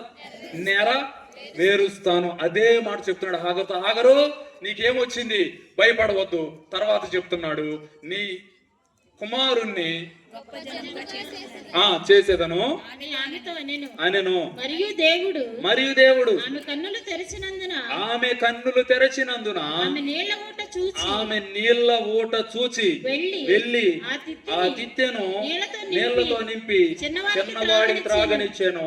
దేవుడు ఆ చిన్నవానికి తోడై ఉండెను. హల్లెలూయా. ఈ రాత్రి కాల సమయంలో ఈ ప్రాంగణంలో కూర్చున్న మనందరికీ దేవుడు తోడై ఉన్నాడు. హల్లెలూయా. దేవుని తోడు ఎవరికి ఉంది? మనకు ఉంది. ఇప్పుడు హాగరుకు చెప్తున్నాడు, అమ్మా హాగరు, నువ్వు ఏమి చెయ్యాలి? ఏమీ చెయ్యొద్దు. ఇప్పుడు నీకు ఏం తెరుస్తానంటే, ఏం తెరుస్తాను? నీ కోసం అక్కడ నీటి ఓటను పుట్టిస్తాను అనలా. అది ఎక్కడుంది? అక్కడే ఉంది. కానీ ఏమవ్వలా? హాగరుకి కనపడలా. కొన్నిసార్లు చాలా దుఃఖంలో మనం ఉంటే, కళ్ళంతా కన్నీటితో అట్ట నిండిపోయి ఉంటే కొన్ని మనకి ఏమవో కనపడవు. కిచెన్ లో ఒకవేళ అక్కడే సాల్ట్ డబ్బా తీసుకురమ్మంటే మీ భర్త గారికి అక్కడ ఏమవ్వదు, ఇక్కడే ఉందన్నా కనపడదు, నువ్వు వెళితేనే కనపడుతుంది. అలాగే చాలా దుఃఖంలో ఉన్నప్పుడు కళ్ళంతా నీటితో నిండిపోయినప్పుడు చూస్తున్నప్పుడు ఆమెకి ఏం కనపడలేదు? ఆమె నీటి ఓటను కాదుగా చూసింది. ఎవరిని చూసింది? కుమారుడు యొక్క మరణాన్నే చూసింది. ఇంకా నా కుమారుడు మరణిస్తాడు అని చూస్తుంది కానీ, అయ్యో నా దేవుడు వాగ్దానం ఇచ్చాడని వాగ్దానాన్ని ఏం చేసింది? మరచి పోయింది. ఇప్పుడు దేవుడు ఆమె కన్నులను ఏం చేశాడు?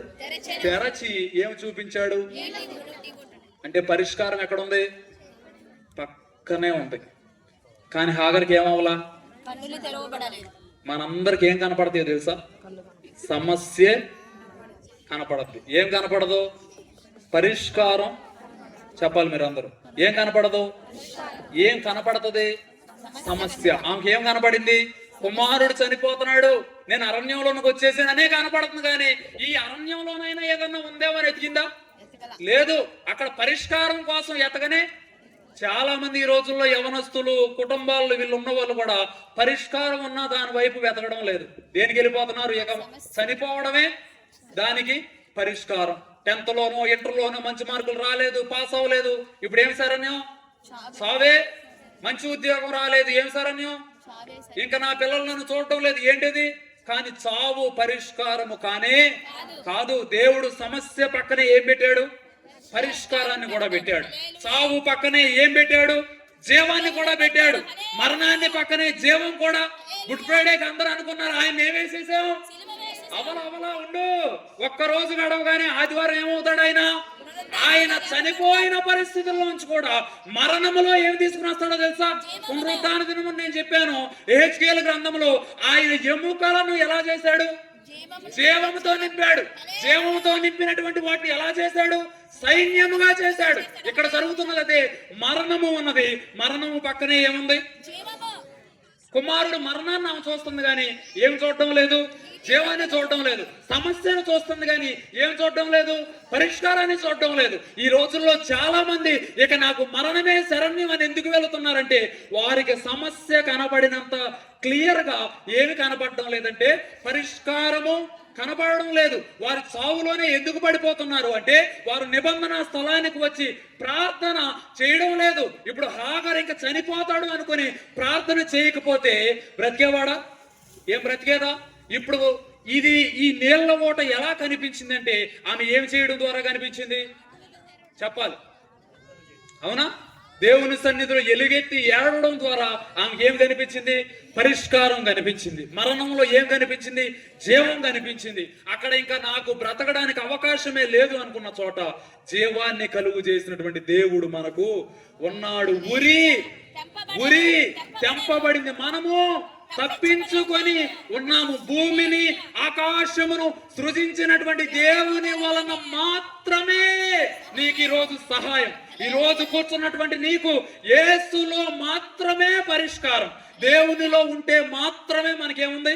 పరిష్కారం ఉంది, జీవం ఉంది. అక్కడ కనపడుతున్నటువంటి మాట, ఆమె కన్నులు తెరిచిన తర్వాత ఆమెకి ఏమి కనిపించిందంటే నీటి ఓట కనిపించింది. ఈ రాత్రి కాల సమయంలో ఇంక ఇదే జీవితం అనే దుఃఖంలో నీవు కూర్చుని ఉంటే ఈ రాత్రి దేవుడు నీకేమి చూపిస్తాడో తెలుసా?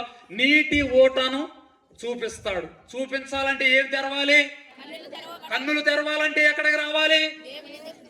వచ్చేమి చేయాలి? వాళ్ళు అట్టా అంటగా, వీళ్ళు ఇట్టా అంటగా, మొన్న ఇంత చేసేసి కాము వచ్చి సభ్యులు కొట్టి పాడేస్తుందమ్మా పాట పెద్ద పరిశుద్ధురాల్లాగా. ఇది కాదు చేయాల్సింది. వాళ్ళు చూస్తారు, మనం ఎలుగెత్తి సాడీలు చెబుతాం. ఒక్క విషయం తెలిస్తే చాలు, ఊర్లో కొంతమంది ట్యాగులు ఉంటాయి, టీవీ 9 ఆమెకు తెలిస్తే చాలరా, ఏం తెలిసిపోద్ది? అలాంటి వాళ్ళకి సువార్త తెలియట్లా, అది నా బాధ. వాళ్ళకి సువార్త తెలిస్తే ఊరంతా ఏం తెలుస్తుంది? మగ్దలేని మరియ ఒక్క ఆమెకు తెలిసింది సువార్త. మొత్తానికి గలిలయకి ప్రతి చోటకి ఈవెన్ దేవుని యొక్క శిష్యులకు కూడా సువార్త తీసుకెళ్ళింది ఎవరో తెలుసా? ఆ టీవీ 9 తీసుకెళ్ళింది. కానీ ఈ టీవీ 9కి ఏం తెలియట్లేదు, పక్కింటో ఏం జరుగుతుంది, వెనకేం జరుగుతుంది తెలుస్తుంది. కానీ అక్కడ ఏం జరుగుతుంది, దేవుని సంఘంలో ఏం జరుగుతుంది, దేవుని సువార్తలో ఏం జరుగుతుంది, ఈ మీటింగ్ లో ఏం జరుగుతుంది. లైట్లు వేసుకుని ఇక్కడ ఇంత మీటింగ్ పెడితే తెలియట్లేదు, కానీ ఆ లైట్ల దగ్గర వాళ్ళు ఏం చేశారో తెలుసా? ఆ చీకట్లో అది నేను చూసా. నీకు వెలిగేటి ఇది చెబుతుంటే నీకేం కనపడుతున్నాయి? అది ఎందుకురా నీకు? మనకు అన్నీ అయ్యే కావాలి, అన్నీ అయ్యే. ఇన్ని లైట్లు ఎందుకు వేసాం? ఈ సువార్త ఒక టీవీ 9 తీసుకెళ్ళింది. టీవీ 9 అంటే అవి కాదు, మన ఊర్లో టీవీ 9లు పట్టుకుని ఇంటింటికి వెళ్ళి చెప్తారు చూడు. ఆ చెప్పేదేదో దేవుని సువార్త చెబితే, ఆ చెప్పేదేదో దేవుని జీవాన్ని చెప్తే, ఆ చెప్పేదేదో పరిష్కారాన్ని చెప్తే, ఆ చెప్పేదేదో దేవుని సువార్తనే చెప్తే ఎంతో మందిని మరణము నుండి జీవములోనికి ప్రసాదం పాడు తీసుకురాగలదు. ఈ ఊరు మొత్తాన్ని నీవు దేవుని కోసం నిలవబడి దేవుని కోసం తీసుకురాగలవు. నీవు ఒక్కడివే ఉన్నా, ఇద్దరు ఉన్నా, ముగ్గురు ఉన్నా, ఎంతమంది ఉన్నా, దేవుడి పక్షాన నువ్వు ఉంటే దేవుడు నీ పక్షాన్ని ఏం చేస్తాడో తెలుసా? షడ్రక్, అబ్బా వచ్చేసారు లైన్ లోకి. వీళ్ళ ముగ్గురే ఎలా ఉన్నారు? మేము మొక్కం, నీవు నన్ను చంపేసినా సరే ఏం చెయ్యం. ఇప్పుడు అగ్నిలో వేయడం అంటే ఏంటి? బ్రతికించడమేనా? మిమ్మల్ని అగ్నిలో వేయం సర్లా. ఇదే వేసవకాలం, ఈ వేసవకాలమేగా. రేపు 12ంటికి మధ్యాహ్నం టెంట్ లేకుండా ఇక్కడ మీటింగ్ పెడితే మీరు వస్తారా? అమ్మో ఉడికి ఏంటి, ఎండకే కింద మంట పెడితే ఎలా ఉంటుందో మరి. దీనికి మనం ఏమైపోతున్నాం? ఎండకి ఉడికిపోతున్నాం. కింద షడ్రకు, మెషకు, అబేద్నగోలకు ఏం పెట్టారు? అగ్ని. అది అంత అగ్నిలోకి వీళ్ళని తీసుకెళ్లి ఏం చేశారో తెలుసా? తోసి ఇసిరేరు. ఇసిరిన తర్వాత ఈ మంట చాలదేమో అని ఏం పెట్టారు? మంట, 7 అంతల మంట. ఎక్కడ పెడుతున్నారు? లోకం దేవుని యొక్క ప్రజలను ఇలా మండిస్తూనే ఉంటది. ఆ మంటలో నువ్వు చల్లారకూడదు. ఆ మంటలో షడ్రకు, మెషకు, అబేద్నగోలతో పాటు మరొకరు ఉన్నారు.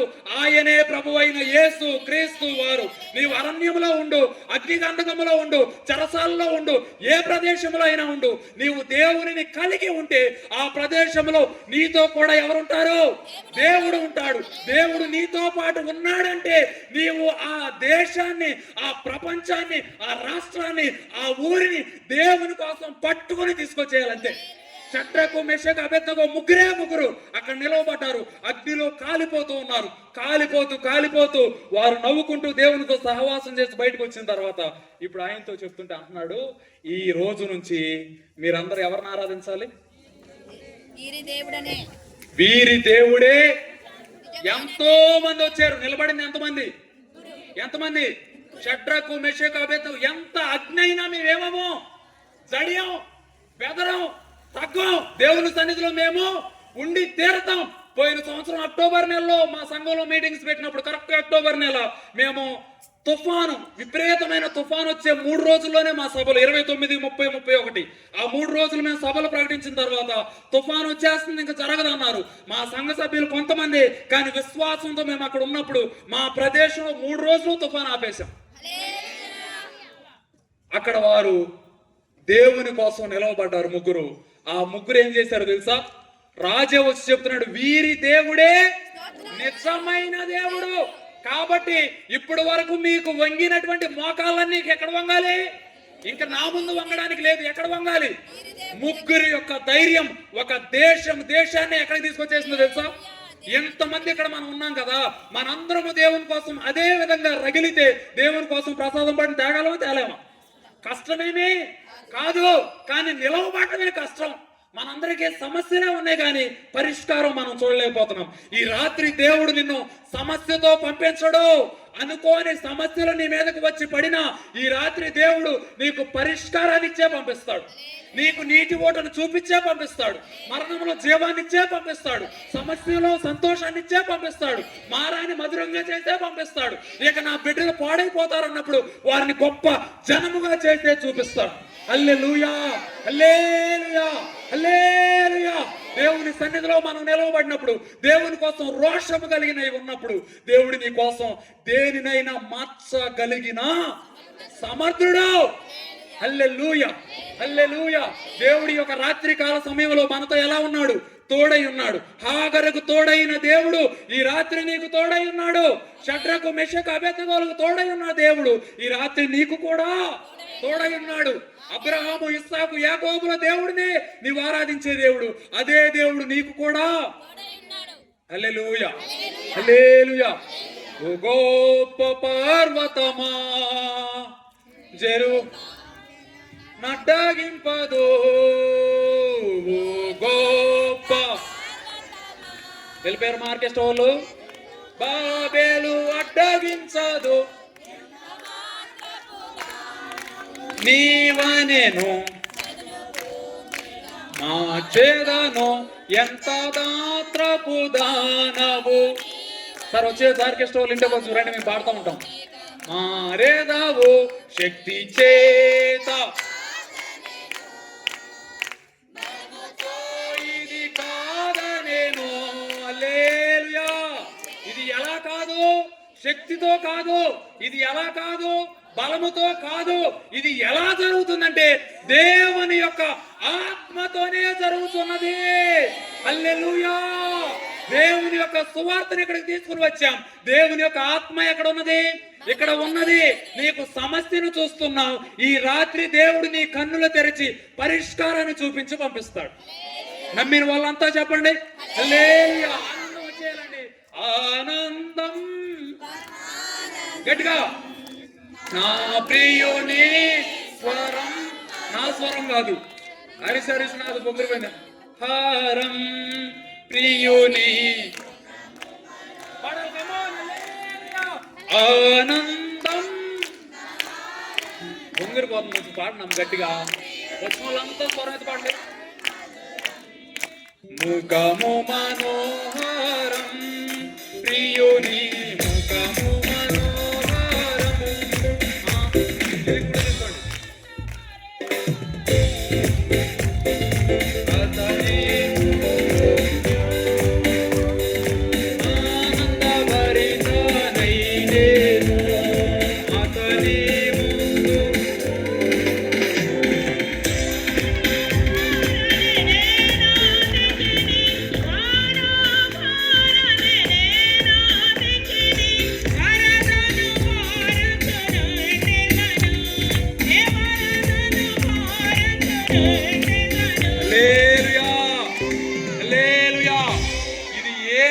అంటే ఆనందభరితులు మహానందం.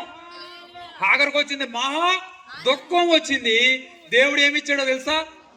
నీకు భోజనం ఏంటి, నీకు నీళ్ళేంటి, నీకేమిస్తున్నాను? అయ్యో నా పిల్లోడు అని బాధపడుతున్నావు కదా అమ్మా, నీకు నేనేమిస్తానో తెలుసా?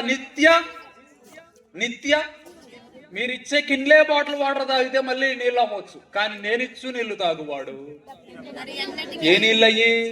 మినరల్ వాటర్, కిన్లే ఇవి కాదు. ఎక్కడి నుంచి వచ్చేవి? పై నుంచి వచ్చు నీళ్ళు. ఈ నీళ్లతో నీకేమవుతుందో తెలుసా? కొన్నిసార్లు నీకు పరిష్కారం. 40 సంవత్సరాలు పాపం అరణ్యంలో నడుస్తున్నారు. వారు ఎటు చూస్తున్నారు? కుడివైపు చూస్తున్నారు, ఎడం వైపు చూస్తున్నారు. దేనికోసం? తిండి లేదని మోషే దగ్గర, మోషే ఈ అరణ్యంలో నువ్వు మమ్మల్ని నడిపించడానికి తెచ్చావా, చంపడానికి తెచ్చావా? అంటే మనోళ్ళు కుడివైపు చూశారు, ఎడం వైపు చూశారు, ముందుకు చూశారు, వెనక్కు చూశారు, కానీ దేవుడు ఎక్కడ ఉండుతున్నాడు మన్నాని? అక్కడ చూడాల. అది ప్రాబ్లం. ఈ రోజు క్రైస్తవులతో ప్రాబ్లం ఏంటి? ఉత్తరం దక్షిణం, తూర్పు పడమర చూస్తున్నాం. ఏం చోట్ల? కానీ నేను చదివినటువంటి మాటలో భూమిని ఆకాశమును సృజించినటువంటి దేవుని వలన మాత్రమే సహాయం. వీళ్ళు ఎక్కడ చూడలేదు. కానీ సహాయం ఎక్కడి నుంచి వస్తుంది? మన్నా వీళ్ళు ఏం చేయాల, నడుచుకుంటా వెళ్తుంటే ఆ రోజు ఆ రోజు దేవుడు ఏం చేస్తున్నాడు తెలుసా? కురిపిస్తున్నాడు. మనకు కావలసినటువంటి ప్రతి దేవుడు మనకు సమృద్ధిగా ఇస్తాడు. ఎప్పుడు అంటే నీవు సనుక్కోనప్పుడు. 11 అయిపోతే ఇంక ముగించడేంటి? కుర్రోడేగా తొందరగా 45 నిమిషాల్లో మా పాట కూడా నా టైంలోనే ఇస్తా అన్నాడు కానీ ముగించడేంటి అనుకున్నప్పుడు కాదు. మార్క్ శామ్యూయల్ గారి మీద కొనుక్కున్నప్పుడు కాదు. రెండో రోజే 11 అంటే మూడో రోజు 12 అయితే అన్నప్పుడు కాదు. ఎప్పుడు? ఎంత టైం అయినా పర్లా కానివ్వండి, జీవం మాకు వస్తే చాలు అని చెప్పి నీవు ఆనందంగా ఇందాక పాడిన పాట, ఓ గొప్ప పర్వతమా జెరుబాబేలుని అడ్డగింపవద్దు, ఎంత మాత్రపు దానవు నీవు. ఎలా చేసేస్తానో తెలుసా? మీరందరూ ఒకసారి, ఓ గొప్ప, ఏం పర్వతం ఇది? చిన్న పర్వతం కాదు, గొప్ప పర్వతమా జెరుబాబేలుని అడ్డగించడానికి నీవు ఎంత మాత్రపు దానికి. నిన్నేం చేసేస్తానో తెలుసా? చదును ఈ చిప్స్ తీసుకుని మీరు ఇసుకలాగా చేయండి, చేతో పట్టుకుని చేయగలరా? అవ్వదు, మన శక్తి చాలదు. కానీ గొప్ప పర్వతంతో దేవుని శక్తి ఉన్నప్పుడు చెప్తున్నాడు, నీవు విశ్వాసంతో ఆ కొండను లేచిటు రా అంటే ఏమవుద్ది? వస్తుందో రాదో అనే ఆలోచన మీకు ఉండొచ్చు. తుఫాన్ ఆపేసిన విశ్వాసం మాది. మాకైతే గట్టి విశ్వాసం ఉంది, దేవుడు చేయగలిగిన సమర్థుడు. ఇప్పుడు పాడదాం అందరూ, గొప్ప పర్వతాన్ని తలుసుకొని దేని చేత జరుగుతుందో దానికోసమే. ఓ గొప్ప పర్వతమా జెరుబాబేలు నడ్డగింపదు, ఓ గొప్ప పర్వతమా జెరుబాబేలు నడ్డగింపదు, ఎంత మాత్రము దానవు నీవనెను తగును భూమిగా, ఎంత మాత్రము దానవు నీవనెను తగును భూమిగా మారెదవు. శక్తి చేత కాదనెను, బలముతో ఇది కాదనెను, శక్తి చేత కాదనెను, బలముతో ఇది కాదనెను, నా ఆత్మ ద్వారా ఇది చేతునని యెహోవా సెలవిచ్చెను, నా ఆత్మ ద్వారా ఇది చేతునని యెహోవా సెలవిచ్చెను.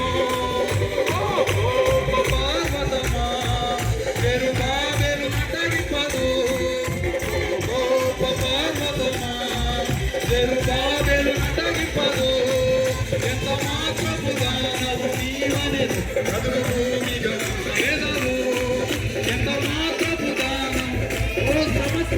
మాత్రము దానము చదును భూమిగా మార్చేటువంటి దేవుడు నాకు ఉన్నాడు. ఓ గొప్ప పర్వతమా, నీవు ఎలా నిలబడినా సరే చదును భూమిగా మార్చేటువంటి దేవుడు నాకు ఉన్నాడు. హల్లెలూయా. ఈ రోజు నీ సమస్య ఎలా అయిపోతుందో తెలుసా? నీకు గొప్ప పర్వతము లాగా కనిపించిన దేవుడు దాన్ని ఎలా చేస్తాడో తెలుసా? చదువుని భూమిగా మార్చేస్తాడు. ఇది నీ బలం కాదు, ఇది నీ శక్తి కాదు. దేని ద్వారా? అది ఈ మాట తీసుకుని వస్తున్నాం. ఒక్కసారి చదవండి, టైటిల్ చదివండి, వదిలేస్తా. క్రీస్తు, నేను చెప్పింది చెప్పండి, మీరు ఎట్లా చదవాలి? క్రీస్తు సువార్త సభలు, క్రీస్తు సువార్త సభలు. ఇప్పుడు నేను మీకు ఏమందించాను? మంచి వార్త. సువార్త అంటే ఏంటి? గుడ్ న్యూస్, మంచి వార్త. ఇప్పుడు కొంతమందికి మనవడో మనవరాలో పుడితే ఏం చెప్తారు? శుభవార్త. నోట్లో వెంటనే స్వీటు. ఇప్పుడు నేను కూడా మీకు తీసుకుని వచ్చా. ఏంటది? శుభవార్త. సమస్యలో నీవు ఉన్నావు కదా, నీకేం తీసుకుని వచ్చానో తెలుసా? పరిష్కారాన్ని తీసుకుని వచ్చా. కళ్ళు మూయబడి ఉన్నాయి కదా, నీకేమి తీసుకొచ్చానో తెలుసా? కళ్ళు తెరవబడడం తీసుకుని వచ్చా. సువార్త లేక ఇంతే నా జీవితం అనుకుంటున్నావు కదా, నీకేం తీసుకుని వచ్చానో తెలుసా? జీవాన్ని తీసుకుని వచ్చా. నా బిడ్డ పరిస్థితి ఇంతే అని నువ్వు ఏడుస్తున్నావు కదా, కాదు అని చెప్పి సువార్తను తీసుకుని వచ్చా. ఇప్పుడు ఈ సువార్తను ఎవరికి ఇచ్చాను? మీకు ఇచ్చా. ఇప్పుడు దీన్ని మీరు ఏం చెయ్యాలి? పట్టుకొని వెళ్ళిపోయి ఎక్కడ ఇవ్వాలి? మీరు తిన్నంత తినేసి ఏం చెయ్యాలి? మిగతాది ఈ ఊరోళ్ళకి పంచండి అమ్మా. చెప్పాను అమ్మా, ప్రసాదం పండు తిన్నమ్మా. ఏదో ఒకటి చేసి ప్రసాదం పండుని ఎవరి కోసం పట్టుకోవాలి? దేవుని కోసం పట్టుకోవాలి. మీరు మాకు ఏమొచ్చిందో తెలుసా? శుభవార్త వచ్చింది. దీన్ని ఉదయకాలమే వెళ్ళి అక్కడ అది ఇక్కడ ఇది కాకుండా అమ్మా మాకు చెప్పారు. ఆయన చెప్పిన మాట ఏంటంటే ఏ సమస్య ఉన్నా సరే దేవుడు ఏం చేస్తాడో తెలుసా? ఒకటే చెప్తున్నాడు, నువ్వేం పడవద్దు, భయపడవద్దు. నీకేమొచ్చింది ఈ రాత్రి? నీకేమొచ్చింది? ప్రాణం పోయే సమస్య వచ్చినా దేవుడు చెప్తున్నాడు, నీవు భయపడవద్దు. మరణములో నేను నీకేమిస్తాను? జీవాన్ని. చెరసాల్లో అయినా నీకు విడుదలని ఇస్తాను. అరణ్యంలో ఉన్న నీ మాటను వింటాను. అగ్నిలో ఉన్న నిన్ను రక్షిస్తాను. చెరసాల్లో ఉన్న నిన్ను సింహాసనం మీద పెడతాను. సింహాసనం మీద నుంచి నువ్వు అరణ్యంలోనికి వచ్చిన అరణ్యంలో నుంచి నిన్ను గొప్ప జనముగా. ఈ మాట మీకు సంతోషమా కాదా? నీ బిడ్డను దేవుడు దీవిస్తున్నాడంటే నీకు సంతోషమా కాదా? నీ బిడ్డ రేపొద్దున IAS అయ్యి ఈ వీధుల్లోనే వస్తుంటే నీకు గర్వమా కాదా? నీ బిడ్డ గొప్ప గొప్ప ఉద్యోగాలు చేయడం గర్వమా కాదా? 60 సంవత్సరాల్లో IAS గొప్ప అంటే యుగములు నివసించేటువంటి ఆ ప్రదేశంలో, బంగారు గనులు ఉన్నటువంటి ప్రదేశంలో నీ బిడ్డ నడవడం నీకు మంచిదా కాదా? టైల్స్ మీద నడిస్తేనే అమ్మో నా బిడ్డ గొప్పవాడు అయిపోయాడు. కారులో తిరిగితే అమ్మో నా బిడ్డ అమెరికా వెళితే చాలు అక్కడ పెట్రోల్ బంక్ లో పెట్రోల్ కొట్టినా సరే అమ్మో నా బిడ్డ ఎక్కడ ఉన్నాడు. కానీ నీ బిడ్డను అమెరికా కాదు, ఆస్ట్రేలియా కాదు, డైరెక్ట్ గా ఎక్కడికో తెలుసా? పరలోకము, హెవెన్, దేవుడు నివసించేటువంటి పరలోకానికి టికెట్ పట్టుకుని వచ్చేసాను. ఇంకా నువ్వేం చేయాలి? వీసా తయారు చేసుకోవాలి. వీసా ఎందుకో తెలుసా? ఒకవేళ అమెరికాకి మీరు వెళ్ళాలనుకో, అక్కడ వీసా కోసం వెళ్ళినప్పుడు ఫస్ట్ ఏం మాట్లాడతారు తెలుసా? ఏం మాట్లాడతారు? తెలుగు కాదు. ఏం మాట్లాడతారు అక్కడ? ఎందుకు వచ్చావు అని అడగరు. Why did you came here అంటారు. ఓకే, మనం ఇక్కడికి రావాల్సింది కాదేమో అని వెనక్కి తిరగకూడదు. అక్కడికి వెళ్ళాలంటే 2 నెలల ముందు నుంచి మీకు ఏముంటుందో తెలుసా? ట్రైనింగ్ ఉంటుంది, ఎగ్జామ్ రాయాలి. తర్వాత ఏం చేయాలో తెలుసా? ఇక్కడ మనం డ్రైవింగ్ ఎడి చేస్తాం కారుని, కుడివైపు. అమెరికాలో ఎలా చేయాలో తెలుసా? ఎడం వైపు చేయాలి. దానికి కూడా ఏం తీసుకోవాలో తెలుసా? ట్రైనింగ్. ఎందుకు ట్రైనింగ్? నువ్వు అక్కడికి వెళ్ళి ఉండాలంటే అక్కడ పద్ధతులు నీకు ఎక్కడొచ్చి ఉండాలి? ఎక్కడే రావాలి. అప్పుడే నీకేమొచ్చింది? వీసా వస్తుంది. నీకు వీసా రావాలంటే ముందు ఇంగ్లీష్ రావాలి, అక్కడ లాంగ్వేజ్ రావాలి. అక్కడ ఏం లాంగ్వేజ్ తెలుసా? ఆత్మతో సత్యముతో ఆరాధించాలి. ఉందా మనకు ఆత్మ? దురాత్మ కాదు. ఏమాత్మ ఇది? ఈ లాంగ్వేజ్ వచ్చా? అమెరికా వెళ్ళడానికి ఇంగ్లీష్ రావాలి, అక్కడికి వెళ్ళాలంటే ఏం రావాలి? ఆత్మ.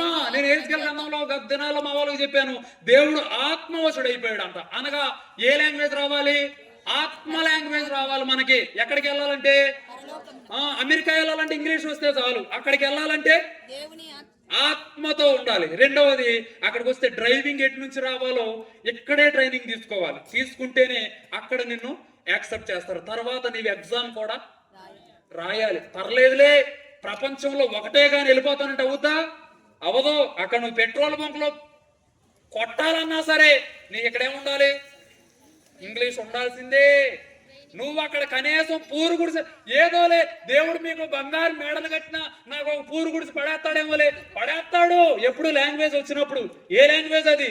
ఆత్మ లాంగ్వేజ్ వచ్చినప్పుడు. అది రానప్పుడు అమెరికా వెళ్ళడానికి వీసా ఎలా రాదో పరలోకం వెళ్ళడానికి కూడా వీసా మనకి రాదు. నీకు ఆత్మ ఉండాలి, అప్పుడే నీకేమొస్తుంది?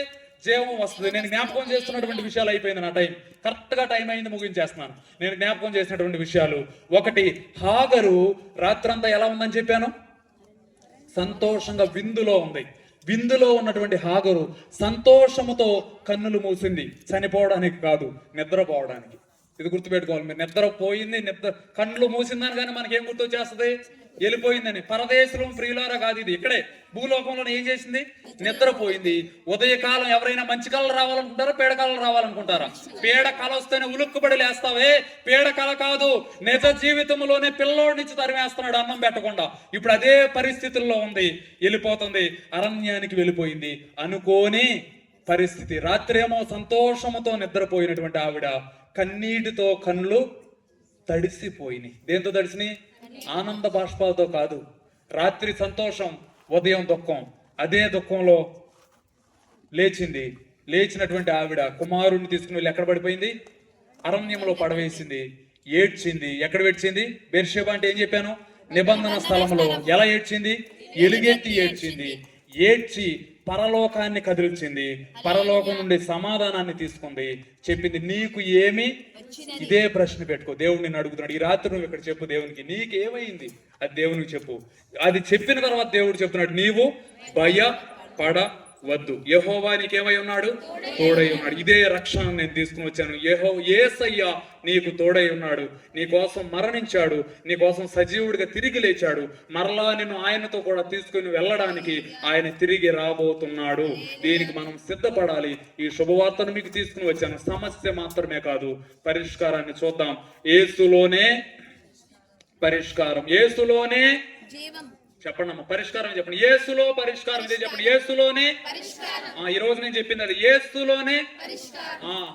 హాగర్ అలాగే తీసుకుంది. షడ్రకు మేషకు అబేద్నెగోలను చూసాం, వారు అరణ్యంలో నడిచే 40 సంవత్సరాల వారిని చూసాం. ఏది చూసినా ఒకటే, దేవుడు వైపు చూసినప్పుడు దేవుడు మనకు తోడై ఉంటాడు. అందరం తలలు వంచి కళ్ళు మూసినట్లయితే ప్రార్థన చేద్దాం. ప్రార్థన. కృపా సత్య సంపూర్ణుడు అయిన మా దేవ, మా రక్షక, మా విమోచకుడ, సజీవుడు అయిన దేవ, నీ ప్రశస్తమైన పాద సన్నిధికి మేము చేరి మా హృదయములను మీ సన్నిధిలో మేము కుమ్మరించుకుంటున్నాం. అవునయ్యా, హాగరుకు కలిగినటువంటి పరిస్థితులే మాకు అనేక పర్యాయములు కలిగాయ్యా. ఎవరికి చెప్పుకోవాలో తెలియదు. సంతోషముతో పడుకున్న మేము ఎన్నోసార్లు దుఃఖంతో లేచాం, ఎన్నోసార్లు బాధల్లో ఉలిక్కి పడ్డాం.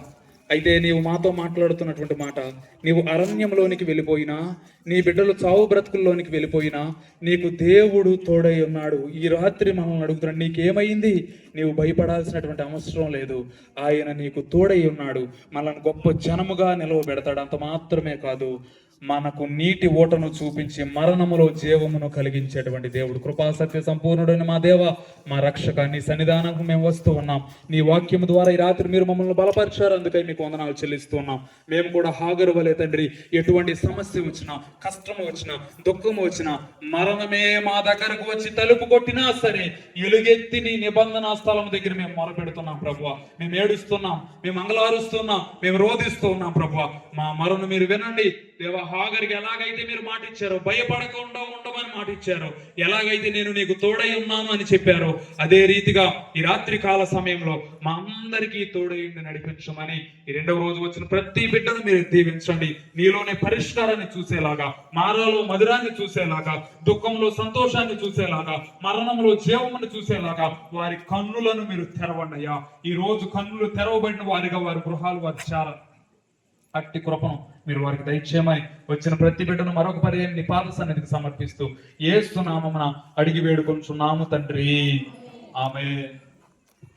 మన తండ్రి అయిన దేవుని ప్రేమయు, కుమారుడైన క్రీస్తు వారి కృపయు, పరిశుద్ధాత్మ యొక్క సహవాసం ప్రభువా చేరువచ్చిన బిడ్డలకును, వాక్యం అందించిన దాసులకును, సకల పరిశుద్ధులకు సదా తోడుగా ఉండి నడిపించును గాక. ఆమేన్. అందరికీ వందనాలు. వాక్యం అందించిన సేవకులకు వందనాలు. రేపు రాత్రి 6:30 గంటలకి చివరి